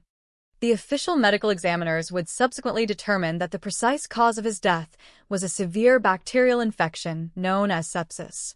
His passing immediately, irrevocably extinguished the legal proceedings. Because he died prior to the commencement of the trial, the fundamental principles of the American legal system dictated that the criminal case against him had to be permanently dismissed. There would be no dramatic courtroom testimonies, no presentation of the bloody towel to a captivated jury, and no formal, final judgment recorded in the state archives. The 50-year saga ended not with a resounding bang of a judge's gavel, but with the quiet, mundane reality of medical failure, leaving behind a complex, bittersweet legacy where the absolute truth was finally known, but the ultimate, formal measure of traditional justice remained forever out of reach. The resolution of the Nancy Anderson murder case, despite its deeply unconventional and legally unresolved conclusion, stands as a monumental landmark in the history of the Hawaiian criminal justice system. For half a century, this investigation was the quintessential ghost story of the Honolulu Police Department, a dark, lingering shadow that hung over the sunlit paradise of Waikiki. It represented the absolute limits of traditional detective work, a frustrating reminder that sometimes, despite the most exhaustive efforts of dedicated law enforcement officers, a perpetrator can simply vanish into the fabric of a bustling city. The fact that this particular case, one of the oldest and most notorious unsolved homicides in the state's history, was finally brought into the light serves as a profound testament to the relentless evolution of forensic methodology. It completely shattered the long-held assumption that a case could ever be truly, permanently cold. The identification of Tudor Chiarila through advanced genetic analysis fundamentally rewrote the operational playbook for investigators dealing with legacy crimes. It sent a powerful, undeniable message across the islands and the mainland alike that the passage of time is no longer a protective shield for those who commit acts of horrific violence. For the detectives who inherited these dusty, aging files from their retired or deceased predecessors, the breakthrough in the Anderson case provided an unprecedented surge of professional hope. It proved that the careful preservation of physical evidence, even when the technology to fully analyze it does not yet exist, is a sacred duty that can eventually yield miraculous results.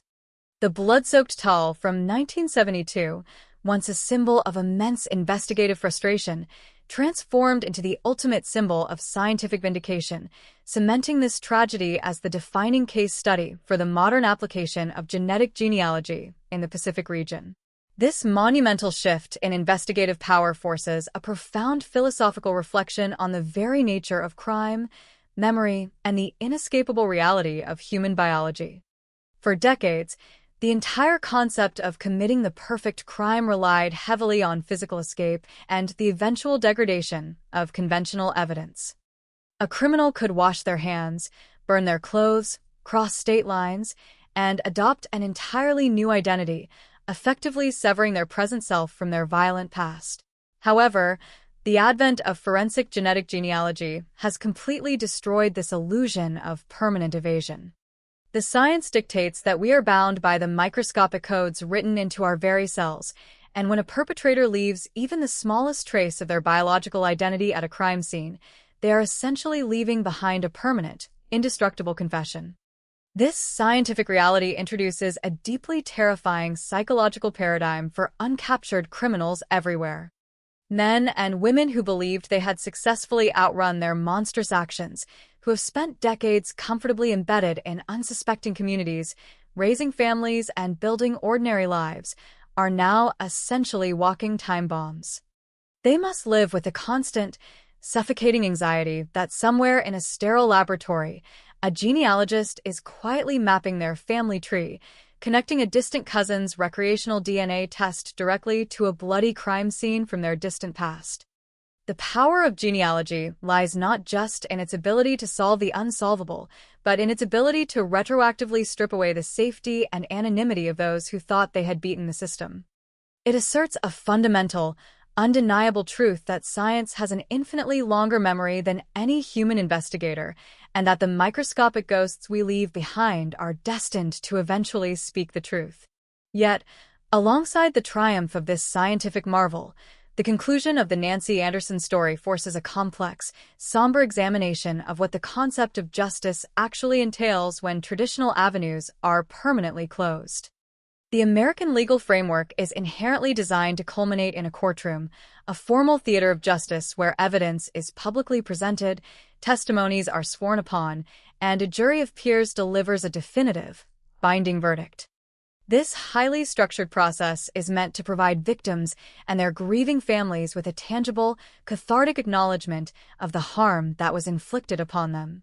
It is supposed to end with the authoritative strike of a judge's gavel and the physical removal of the guilty party from society. But in this case, the universe intervened with a quiet, anticlimactic cruelty.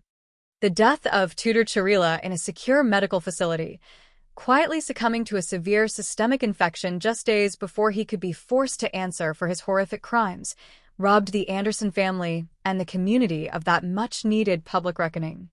There was no trial, no guilty plea, and no formal opportunity for the loved ones to stand before the man who destroyed their world and articulate the 50 years of agonizing pain he had caused them. This abrupt biological termination of the legal process leaves behind a hollow, complicated void. It forces the surviving family members to navigate a very different, highly internal type of closure. They possess the absolute, scientific certainty of knowing exactly who extinguished Nancy's life, and they have the grim satisfaction of knowing that he was finally unmasked and stripped of his freedom in his final days, but they are denied the official, societal validation of a criminal conviction. It is a deeply bittersweet resolution, one that highlights the fragile, unpredictable nature of mortality and the harsh reality that ultimate justice is sometimes entirely out of human control, relegated instead to the unforgiving laws of biology and time. The psychological toll of enduring such an extraordinarily long wait for answers cannot be overstated, and it speaks volumes about the incredible resilience of the human spirit. For 50 years, the Anderson family was forced to carry the crushing weight of an unresolved nightmare. They had to wake up every single morning with the agonizing knowledge that Nancy's killer was freely enjoying the very same gift of life that he had so viciously stolen from her. The trauma of losing a loved one to a brutal homicide is an incredibly heavy burden, but to have that trauma compounded by decades of silence and uncertainty creates a special kind of perpetual purgatory. The world simply moved on. The city of Honolulu evolved, the original detectives retired, and entirely new generations were born into a world that had seemingly forgotten the 19-year-old girl who died on Aloha Drive. But the family refused to let her memory fade into obscurity. The relentless determination of Nancy's brother to seek out cutting-edge scientific intervention, his refusal to accept the cold case status as a permanent defeat, is a profound testament to the enduring power of familial love. It proves that the bonds of family cannot be severed by time, distance, or even the most horrific acts of violence. Their agonizing journey through the decades serves as a beacon of hope for countless other families who are currently trapped in the agonizing limbo of their own unsolved tragedies. It demonstrates that as long as there is breath, as long as there is an unyielding demand for the truth, the pursuit of justice is never truly abandoned, even when the odds seem mathematically impossible and the weight stretches across multiple generations. Ultimately, however, the focus of this sprawling, 50-year narrative must return to the center of the tragedy, to the bright, optimistic young woman whose life was so brutally interrupted. It is incredibly easy for a victim to become nothing more than a static, two-dimensional character in their own story, reduced to a collection of gruesome crime scene photographs, forensic reports, and sensational headlines. But Nancy Elizabeth Anderson was not merely a catalyst for a historic scientific breakthrough, nor was she just a name on a legendary police file. She was a vibrant, deeply loved 19-year-old girl who possessed the extraordinary courage to leave everything she knew behind in pursuit of her own beautiful, independent adventure. She embodied the carefree, trusting spirit of an entire generation, venturing out into the world with an open heart and an unshakable belief in the fundamental goodness of humanity. Her tragic fate is a terrifying reminder of the dark, predatory elements that exist within our society, the monsters who exploit innocence and violently destroy the most beautiful aspects of human nature. The 63 wounds she suffered represent an incomprehensible level of physical agony and terror, a nightmare that no human being should ever have to endure, especially not in a place so universally associated with peace and paradise. Yet, the brutal manner of her death should not be the only thing that defines her legacy. Her legacy must also be found in the monumental 50-year effort to find the truth, an effort entirely motivated by the profound impact she had on those who loved her. Her memory fueled a half-century crusade that eventually pushed the boundaries of modern science and permanently changed the way law enforcement operates in the state of Hawaii. Because she lived, and because she was so deeply cherished, a revolutionary pathway was carved out that will inevitably help solve countless other crimes and bring answers to many other grieving families in the future. As the sun sets over the calm, sparkling waters of the Pacific, casting long, familiar shadows across the bustling, modern streets of Waikiki, the ghost of the Aloha Drive apartment can finally be laid to rest. The mystery that haunted the islands for 5 decades has been unequivocally solved. The Phantom Killer has been named, and the heavy, suffocating silence of the past has been permanently broken. While a formal courtroom verdict was ultimately denied by the frailty of the human body, a far more powerful, absolute truth was delivered by the undeniable precision of science. Nancy Elizabeth Anderson, the brave young woman from Colorado who came to the islands seeking her own piece of paradise, is no longer just the victim of a forgotten cold case. She is permanently etched into history as a powerful symbol of enduring love, the relentless pursuit of truth, and the ultimate, undeniable victory of science over the darkest, most fiercely guarded secrets of human cruelty. To fully comprehend the lasting impact of the Nancy Anderson case, one must step back and examine the broader, sweeping intersection of geography, historical memory, and the relentless passage of time. The physical landscape of Oahu has undergone a massive, almost unrecognizable transformation since the early 1970s. The quiet, idyllic island atmosphere that originally drew a young, optimistic 19-year-old girl from the snowy mountains of Colorado has been steadily replaced by the sprawling, concrete infrastructure of modern global tourism. The towering resorts have multiplied, the highways have expanded, and the sheer volume of humanity moving through the streets of Honolulu on any given day is entirely unprecedented compared to the era when this tragedy unfolded. Yet, despite this relentless march of architectural and cultural progress, the specific address at 2222 Aloha Drive remains permanently anchored to the darkest depths of the past. It is a profound, deeply unsettling reality of urban existence that places of unimaginable trauma are eventually reclaimed by the mundane rhythms of everyday life. Over the course of 5 decades, countless new residents have likely moved into that very same apartment building, walking through the same hallways, turning the same doorknobs, and living out their own personal triumphs and tragedies. Completely oblivious to the apocalyptic violence that once saturated the space. The physical environment possesses a terrifyingly short memory. Blood is washed away, shattered doors are replaced, and the warm, tropical sun continues to shine down on the pavement with absolute indifference to human suffering. But while the physical space may easily forget the horrors it has witnessed, the psychological landscape of a community forever bears the invisible scars of an unsolved atrocity. The murder of Nancy Anderson became a permanent, localized mythology, a whispered cautionary tale that fundamentally altered the way vulnerable individuals navigated the seemingly safe, sun-drenched streets of their island paradise. The successful resolution of this specific cold case also provides a profound, intensely emotional closing chapter for the generations of law enforcement officers who dedicated their lives to the Honolulu Police Department. The burden of an unsolved homicide is a unique, deeply corrosive weight that detectives carry long after they turn in their badges and retire from active service. For the original investigators who walked into that blood-soaked bedroom on the afternoon of January 7, 1972, the inability to capture the perpetrator was undoubtedly viewed as a massive, haunting professional failure. They had the killer's blood physically secured in an evidence bag, yet they were completely paralyzed by the technological limitations of their own era. They were forced to walk away from the grieving Anderson family with empty hands, a devastating reality that likely haunted their quiet moments and disturbed their sleep for the rest of their natural lives. As those original detectives aged and passed away, they handed the heavy, unresolved files down to a completely new generation of investigators.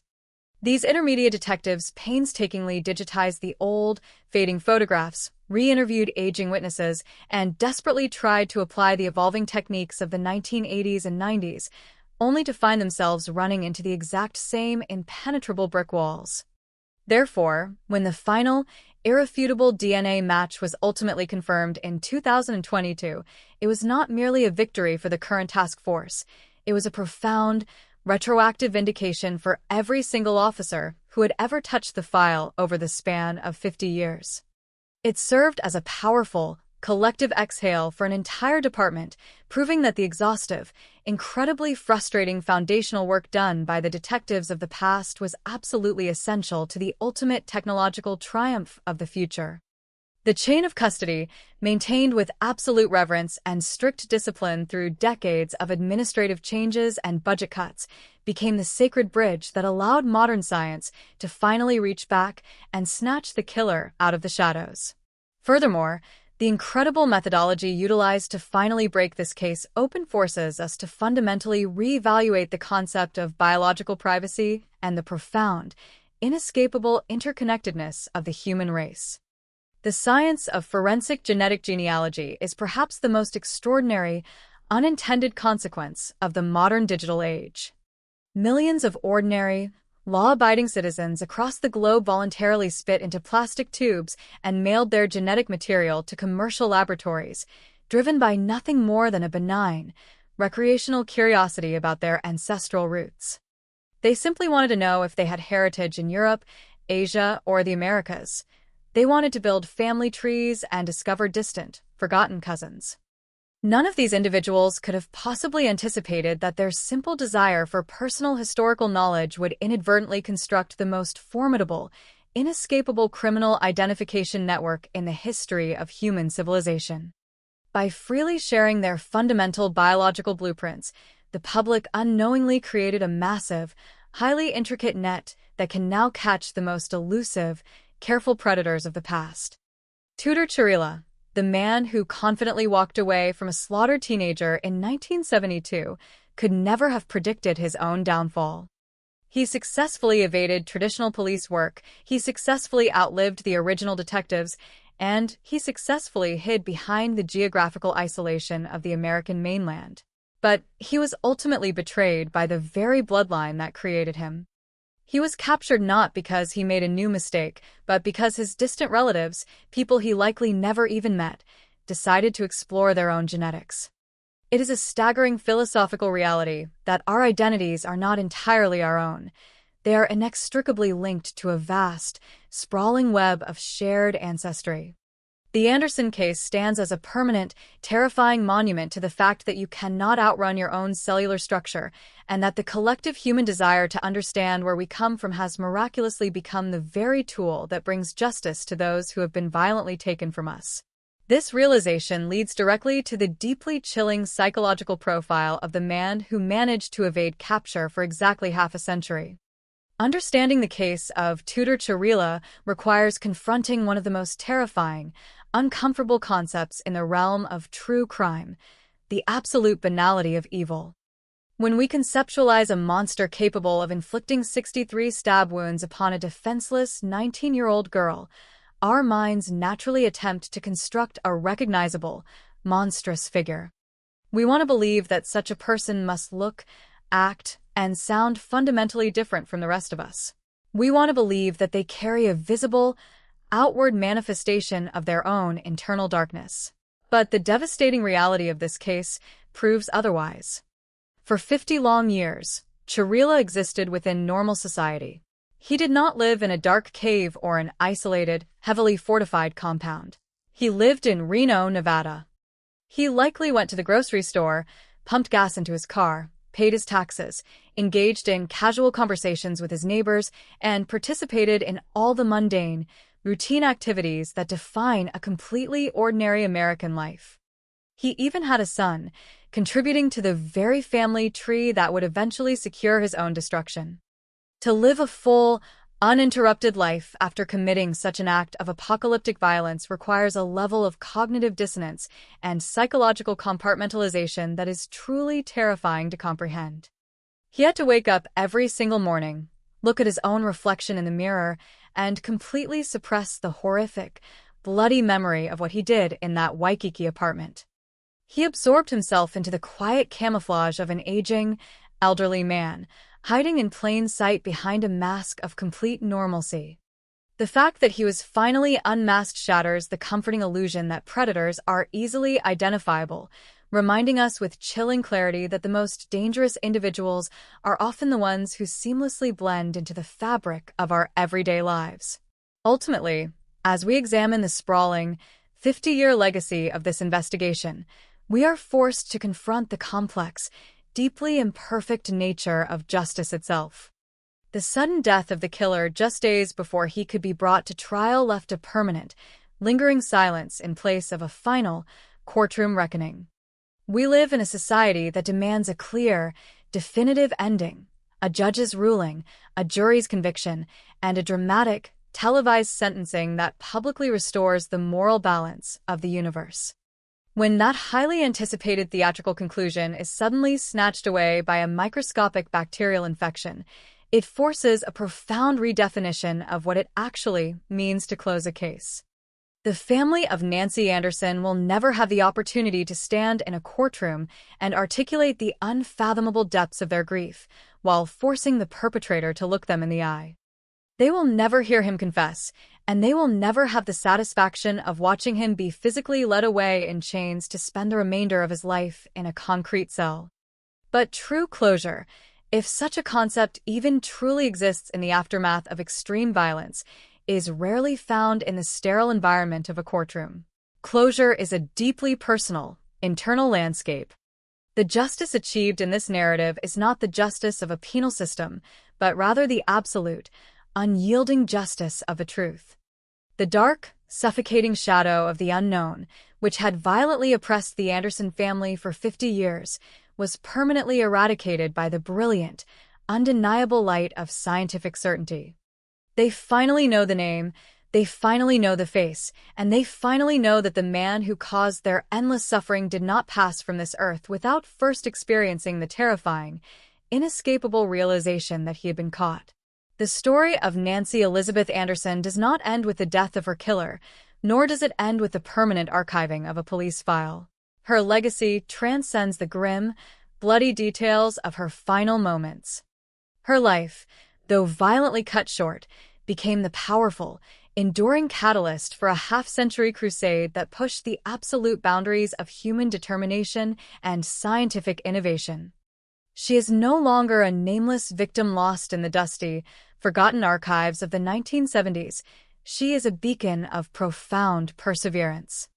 Whenever a cold case detective looks at a decades-old piece of evidence and decides to try one more time, whenever a genetic genealogist begins tracing a complex web of DNA to find a hidden predator, they are operating in the luminous wake of Nancy's case.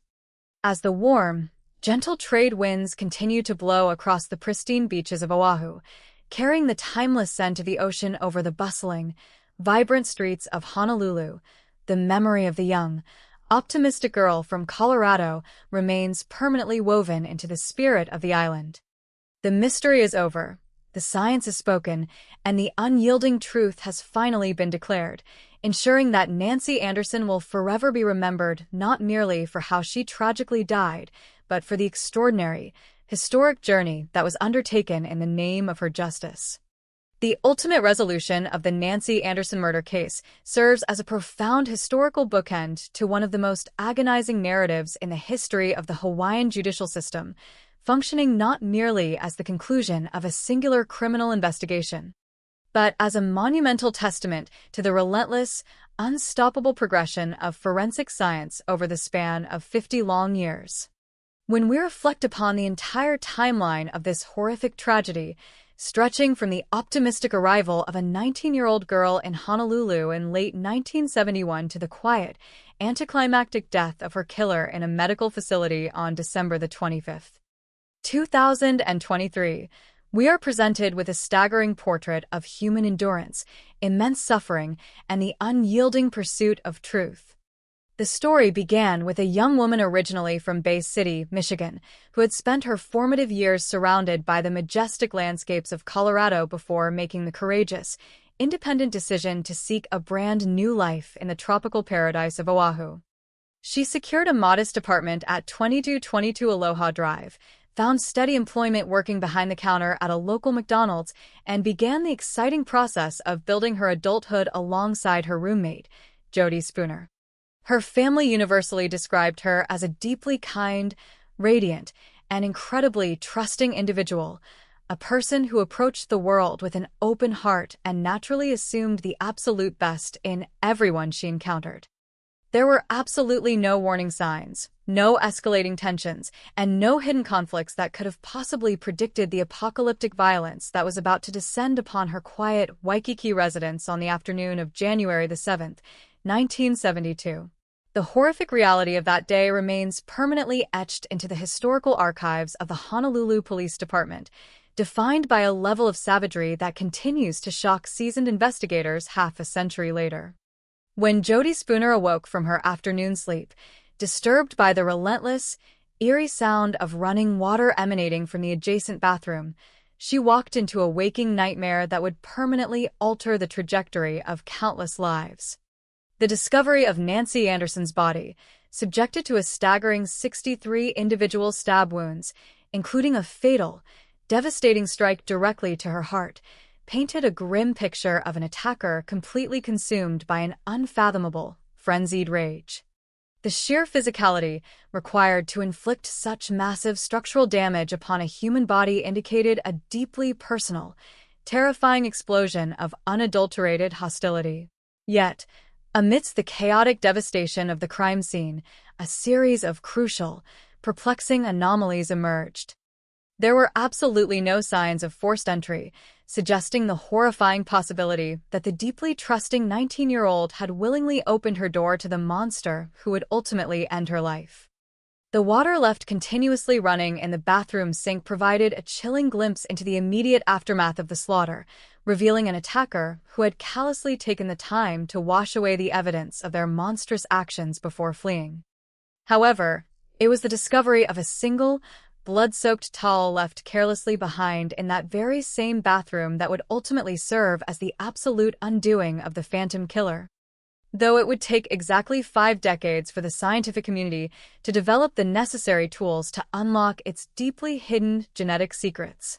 During the initial, frantic days of the 1972 investigation, the detectives tirelessly pursued every logical avenue available to them, meticulously interviewing the traumatized roommate, aggressively interrogating 2 traveling knife salesmen who happened to have visited the apartment complex on the exact same day, and closely scrutinizing a man who had recently taken Nancy out on a date.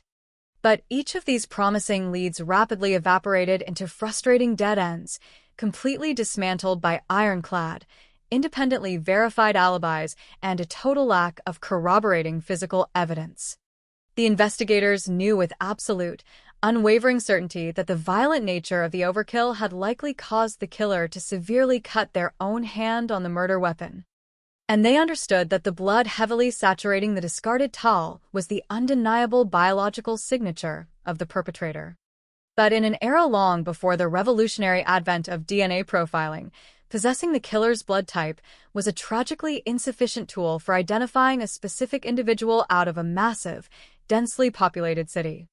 The case inevitably, heartbreakingly grew cold.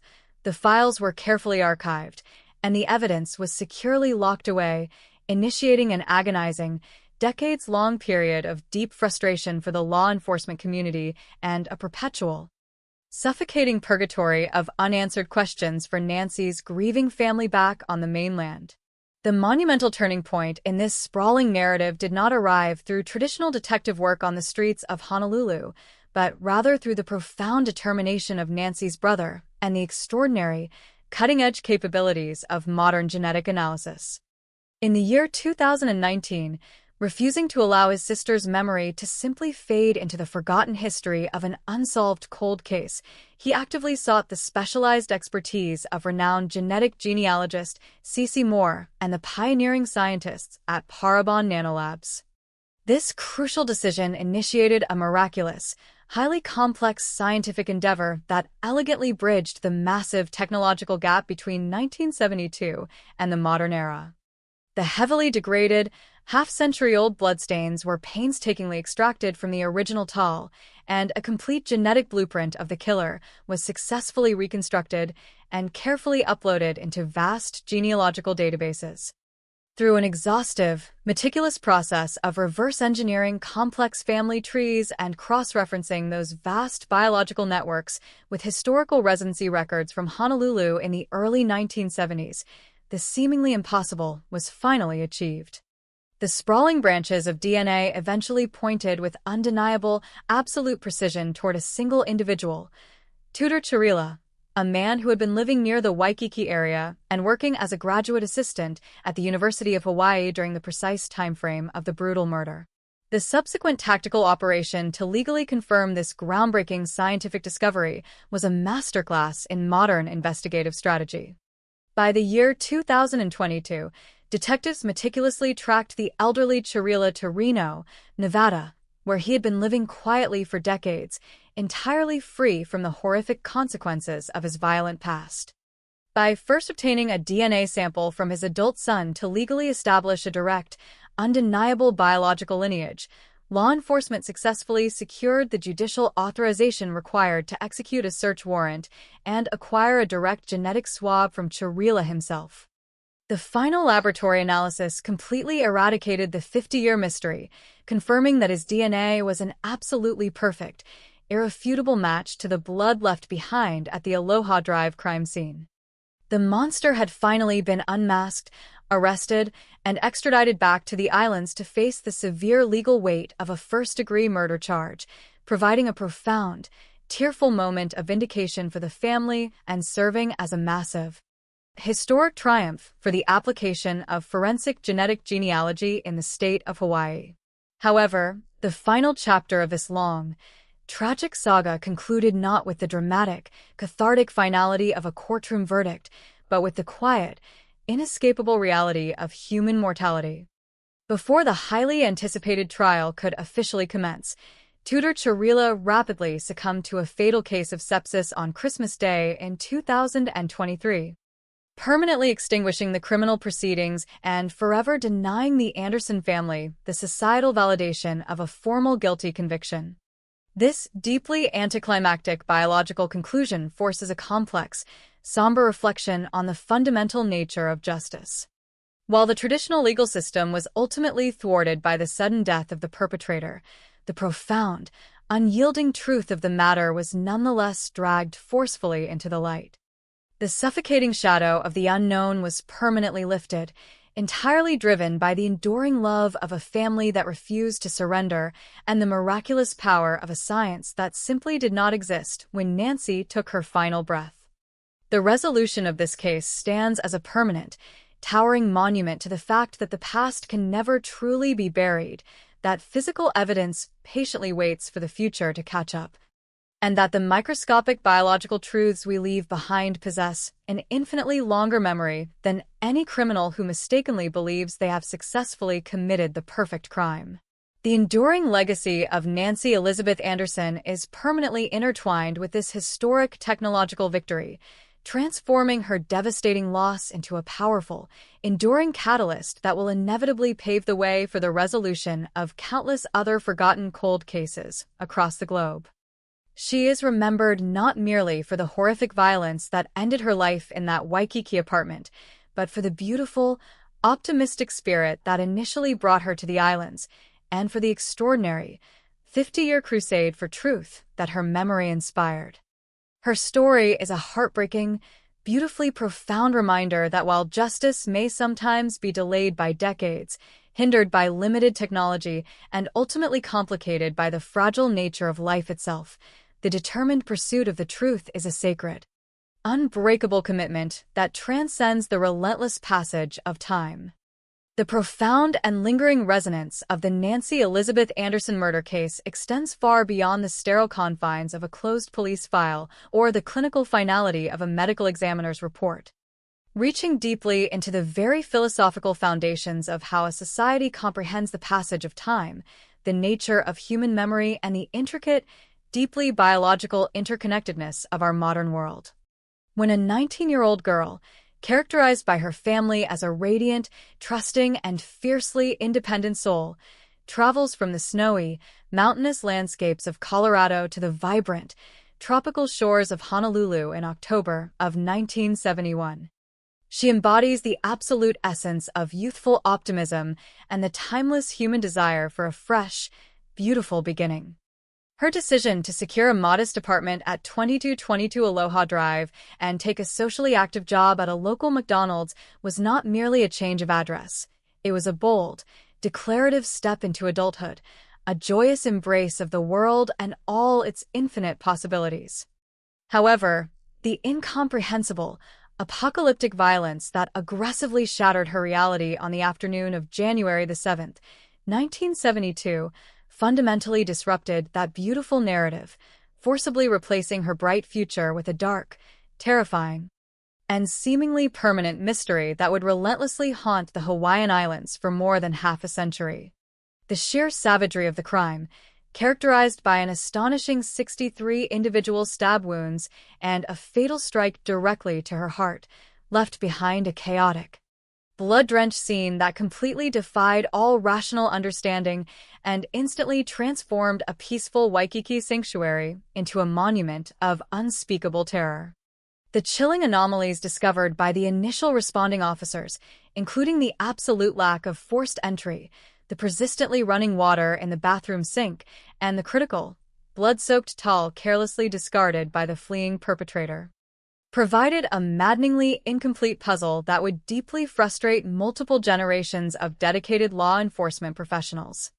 The Honolulu Police Department, burdened with the immense responsibility of bringing a phantom killer to justice, exhaustively pursued every conceivable avenue of traditional investigation, meticulously clearing the deeply traumatized roommate, vigorously interrogating the traveling knife salesman who tragically happened to visit the complex on that very same day, and rigorously investigating every individual in Nancy's social circle. Yet, despite their absolute dedication and relentless effort, The technological limitations of the 1970s rendered them entirely powerless to extract the identity hidden within the biological evidence left behind, forcing the horrific tragedy into the freezing, agonizing depths of a decades-long cold case. The extraordinary, miraculous resurrection of this investigation in the year 2019, driven entirely by the unyielding love of Nancy's brother and the groundbreaking, revolutionary capabilities of forensic genetic genealogy, represents a monumental paradigm shift in the fundamental mechanics of criminal justice. By enlisting the specialized expertise of renowned genealogist C.C. Moore and the pioneering scientists at Parabon Nanolabs, the family initiated a highly complex, staggeringly brilliant scientific endeavor that elegantly reached across 5 decades of silence to forcibly extract the truth from a heavily degraded piece of cotton fabric. This remarkable process of isolating a complete genetic blueprint from the half-century-old bloodstains, uploading that biological signature into vast, commercial DNA databases, and painstakingly reverse engineering a massive, sprawling family tree, effectively transformed the killer's own cellular structure into the ultimate, inescapable witness against him. When the exhaustive genealogical research was meticulously cross-referenced with historical residency records from Honolulu, the seemingly infinite universe of possibilities was forcefully condensed into a single, undeniable focal point, definitively identifying Tudor Chirila, a former graduate assistant at the University of Hawaii who had been living in close proximity to the Aloha Drive apartment during the precise time frame of the brutal slaughter. This monumental scientific revelation did not simply provide a name, it completely shattered the long-held, deeply terrifying illusion that a perpetrator could ever successfully commit a perfect crime, definitively proving that the passage of time, the degradation of physical memory, and the geographical isolation of the American mainland are entirely powerless against the permanent, indestructible reality of human genetics.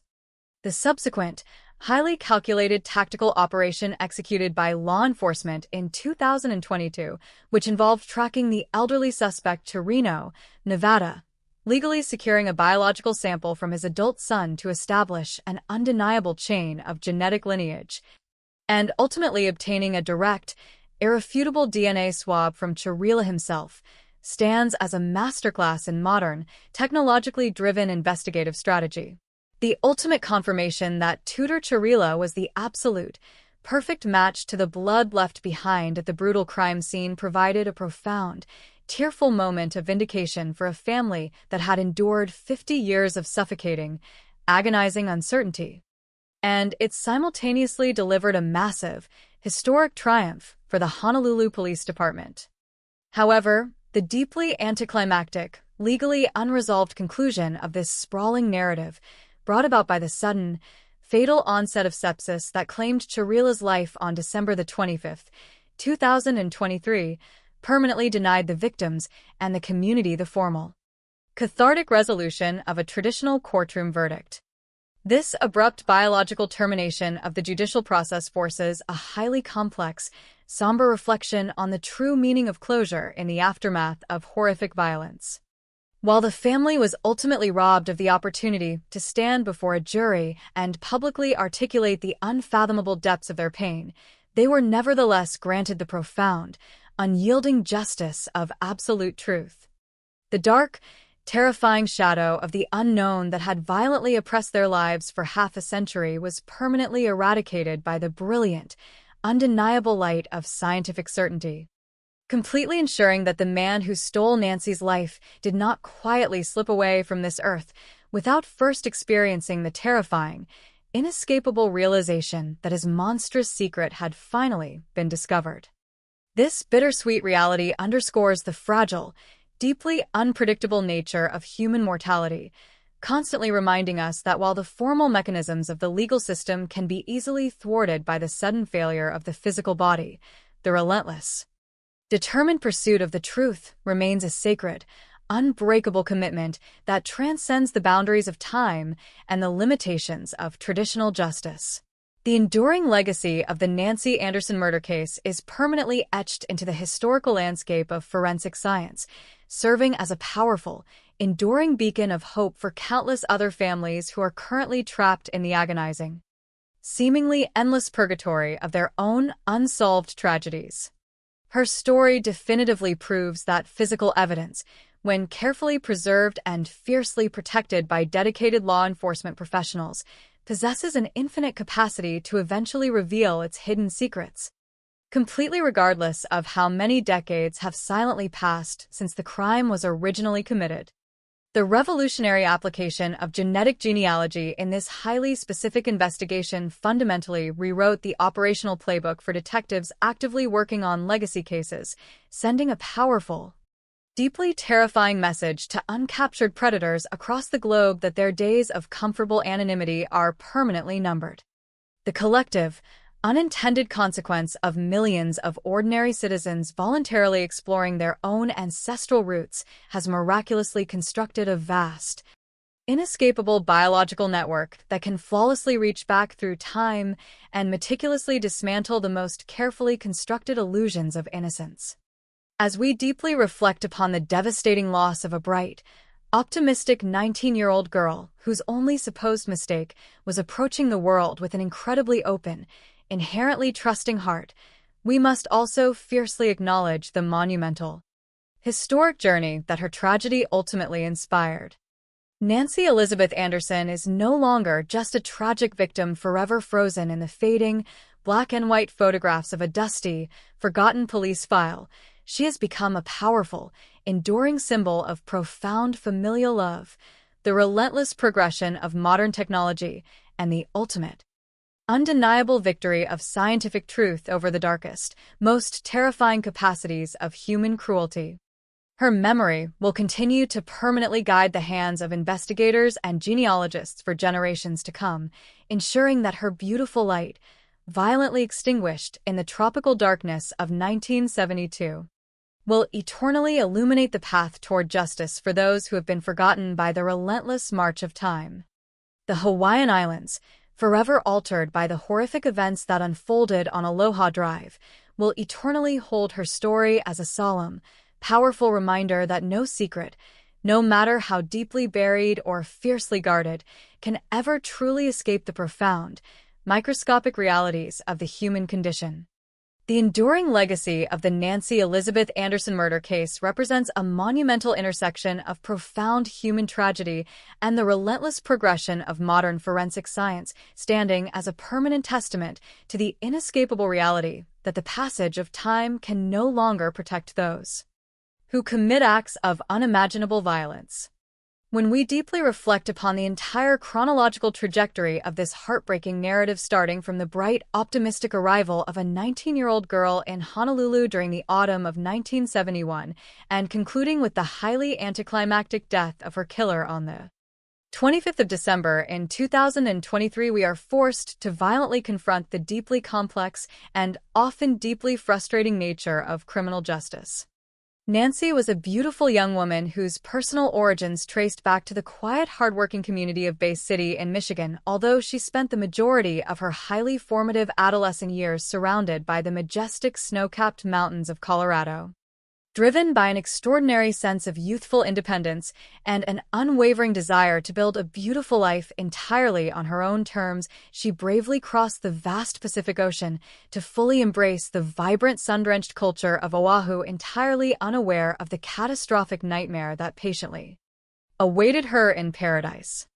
She quickly secured a modest, comfortable living space at 2222 Aloha Drive, situated perfectly within the bustling, highly energetic district of Waikiki, and she gladly shared this tropical sanctuary with her new roommate, Jody Spooner. To financially support her bold island adventure, Nancy proudly accepted a steady customer-facing position at a local McDonald's restaurant, a vital role that perfectly complemented her inherently radiant, deeply sociable, and incredibly trusting personality. Her loving family universally described her as a remarkable person who always saw the absolute best in everyone she encountered, possessing a completely open heart that naturally made her an instant friend to locals and passing tourists alike, a beautiful character trait that makes the sheer brutality of her ultimate fate so incredibly agonizing to logically comprehend.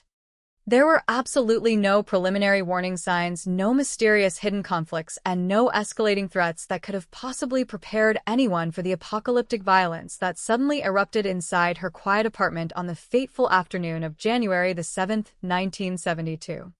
The horrific reality of that specific day remains a permanent, deeply unsettling stain on the historical record of the Honolulu Police Department, defined by a level of unadulterated savagery that continues to shock seasoned homicide detectives more than half a century later.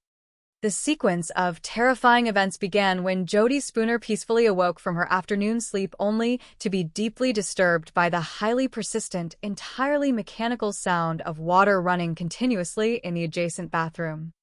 When she cautiously stepped into the quiet hallway and slowly approached Nancy's bedroom, she was instantly violently confronted with a waking nightmare of incomprehensible proportions, discovering her beautiful, optimistic roommate lying completely motionless on a floor violently saturated with an unimaginable volume of human blood. The official medical examination would subsequently reveal the terrifying, agonizing truth that Nancy had been subjected to a staggering 63 individual stab wounds, a frenzied, chaotic assault that included one absolutely devastating fatal strike directly penetrating her heart. The sheer exhausting physical force required to inflict that much structural damage upon a human body clearly indicated a deeply personal, entirely emotionally driven explosion of monstrous hostility, yet the surrounding crime scene presented a series of baffling physical anomalies that completely defied all logical explanation. The absolute absence of any forced entry at the front door strongly suggested the highly disturbing possibility that the trusting 19-year-old had cordially invited her own murderer into her private home, completely unaware of their dark predatory intentions. Furthermore, the water left continuously running in the bathroom sink indicated a chilling level of situational awareness, definitively proving that the killer had callously taken the deliberate time to wash the victim's blood from their hands before calmly fleeing back into the busy, oblivious streets of Waikiki. However, amidst this terrifying, highly chaotic environment, the perpetrator made a single catastrophic microscopic error by carelessly discarding a heavily blood-soaked towel, leaving behind a biological signature that would wait patiently in a dark evidence room for exactly 50 years to entirely facilitate his absolute destruction. The initial responding investigators tirelessly pursued every available avenue, exhaustively clearing Jody Spooner of any malicious involvement, aggressively interrogating two traveling knife salesmen who tragically happened to visit the apartment complex on that exact same day, and meticulously investigating a man who had previously taken Nancy out on a date. Every single one of these promising leads was rapidly, completely dismantled by ironclad, independently verified alibis and a complete total lack of corroborating physical evidence, forcing the deeply frustrated detectives to securely archive the bloody towel and reluctantly watch the case plunge into the agonizing depths of a permanent deep freeze. For nearly 5 decades, the tragic, unsolved mystery of Nancy Anderson haunted the local island community and severely tormented her grieving family on the mainland, serving as a constant, heavy reminder of the severe technological limitations that completely paralyzed 20th century forensic science. The monumental historic turning point finally dramatically arrived in the year 2019, driven entirely by the unyielding determination of Nancy's brother, who steadfastly refused to let her beautiful memory quietly fade into obscure historical oblivion. He proactively initiated direct contact with highly renowned genetic genealogist C.C. Moore and the pioneering scientific experts at Parabon Nanolabs, successfully launching a staggeringly complex, revolutionary endeavor that elegantly bridged the massive technological gap between the violent past and the highly advanced present. By utilizing highly sophisticated extraction techniques, laboratory technicians successfully isolated a complete genetic blueprint from the heavily degraded half-century-old stains deeply saturated into the discarded cotton towel, carefully uploading this microscopic cellular code into vast commercial databases densely populated by millions of recreational DNA profiles.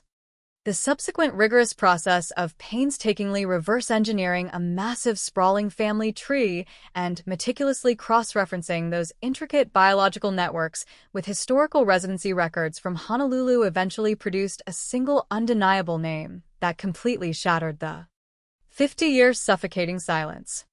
The meticulous, highly intellectual scientific research definitively pointed toward Tudor Chirila, a highly educated individual who was actively working as a graduate assistant at the University of Hawaii and living in remarkably close proximity to the Aloha Drive apartment during the precise time frame of the brutal slaughter.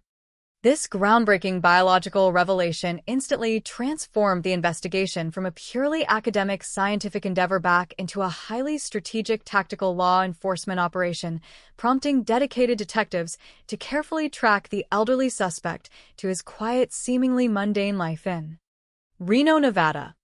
To legally establish the strict necessary probable cause, law enforcement executed a brilliant calculated maneuver by first covertly securing a biological sample from Chirila's adult son, effectively definitively proving the direct genetic lineage and completely solidifying the legal foundation required to formally authorize a direct search warrant.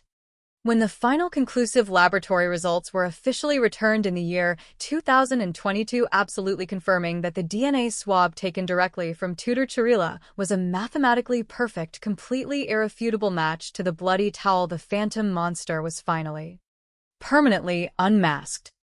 He was swiftly arrested, heavily restrained, and formally extradited back to the Hawaiian Islands to officially face a severe first-degree murder charge, delivering a profound, highly emotional moment of complete vindication for the grieving family and cementing the case as a massive historic triumph for the rigorous application of forensic genetic genealogy in the state of Hawaii. Yet the universe frequently operates with a deeply cruel, highly unpredictable sense of timing, and the traditional cathartic courtroom resolution that everyone so desperately craved was ultimately permanently denied by the absolute fragile nature of the human body. While being held in heavily secured state custody, slowly awaiting the formal commencement of a highly publicized criminal trial that was exactly 50 years in the making, Tudor Chirila rapidly succumbed to a severe systemic bacterial infection, known medically as sepsis, quietly dying in a clinical facility on Christmas Day in 2023. His sudden, completely anticlimactic death immediately permanently extinguished the formal legal proceedings, forever robbing the Anderson family of the highly necessary opportunity to firmly stand before a jury of their peers and publicly articulate the unfathomable depths of their agonizing, decades-long pain. This abrupt biological termination of the traditional judicial process forces a deeply somber, highly complex philosophical reflection on the fundamental true meaning of justice, reminding us all that while the formal mechanisms of the legal penal system can be easily, permanently thwarted by inevitable human mortality, the profound, unyielding justice of absolute scientific truth remains entirely invincible. The dark, terrifying, heavy shadow of the vast unknown that had violently oppressed the loving family for half a century was permanently, completely eradicated by the brilliant, undeniable light of modern scientific certainty, definitively ensuring that the brutal killer did not peacefully leave this earth without first deeply experiencing the terrifying, inescapable realization that his horrific, monstrous secret had finally been discovered.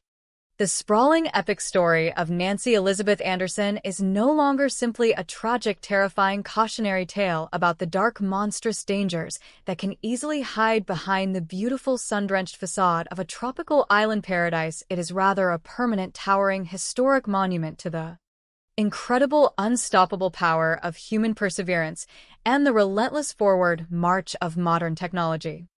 Her enduring memory served as the powerful, brilliant catalyst that completely, violently pushed the absolute boundaries of criminal investigation, successfully carving out a revolutionary scientific pathway that will inevitably help solve countless other forgotten, dusty, cold cases and finally bring highly necessary answers to many other grieving families who are currently tragically trapped in the agonizing, silent limbo of their own unresolved nightmares.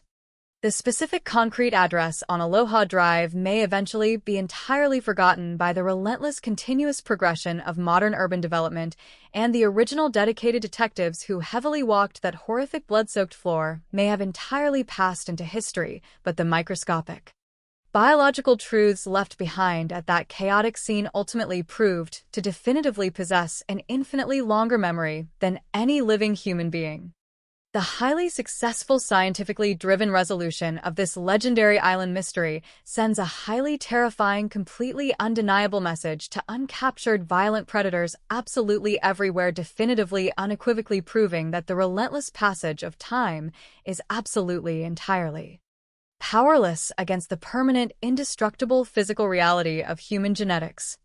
The massive collective, entirely unintended consequence of millions of ordinary curious citizens freely, enthusiastically exploring their own complex ancestral roots has miraculously, brilliantly constructed an inescapable, sprawling, invisible biological net that flawlessly, effortlessly reaches back through decades of time to meticulously, violently dismantle the most carefully, heavily constructed illusions of false innocence.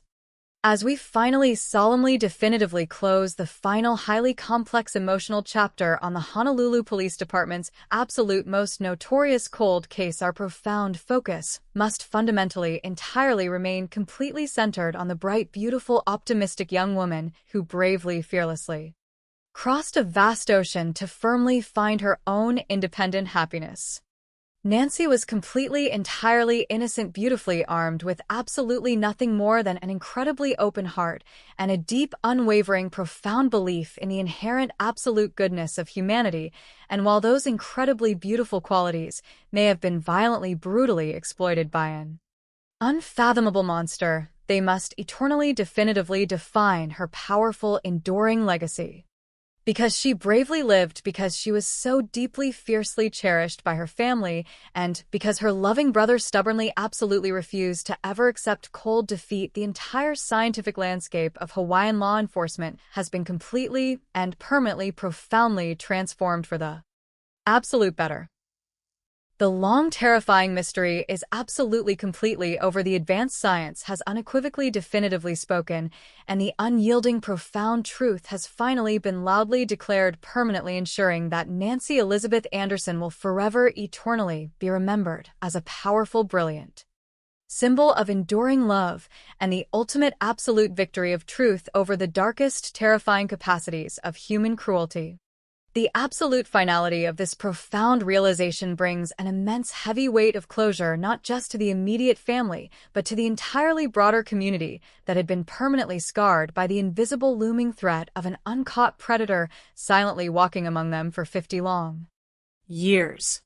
This incredibly powerful scientific validation effectively, entirely redefines the core fundamental parameters of modern investigative police work, permanently cementing the undeniable fact that absolute justice, while occasionally severely delayed by the primitive technological constraints of previous historical eras, will always, eventually, inevitably find a way to forcefully bring the darkest, hidden truths directly into the unforgiving, blinding light of day. We must always fiercely remember the bright, shining light that Nancy brought into this world, a light that was tragically temporarily extinguished, but ultimately profoundly resurrected through the relentless, dedicated, unwavering application of forensic genetic genealogy, ensuring her permanent rightful place in history.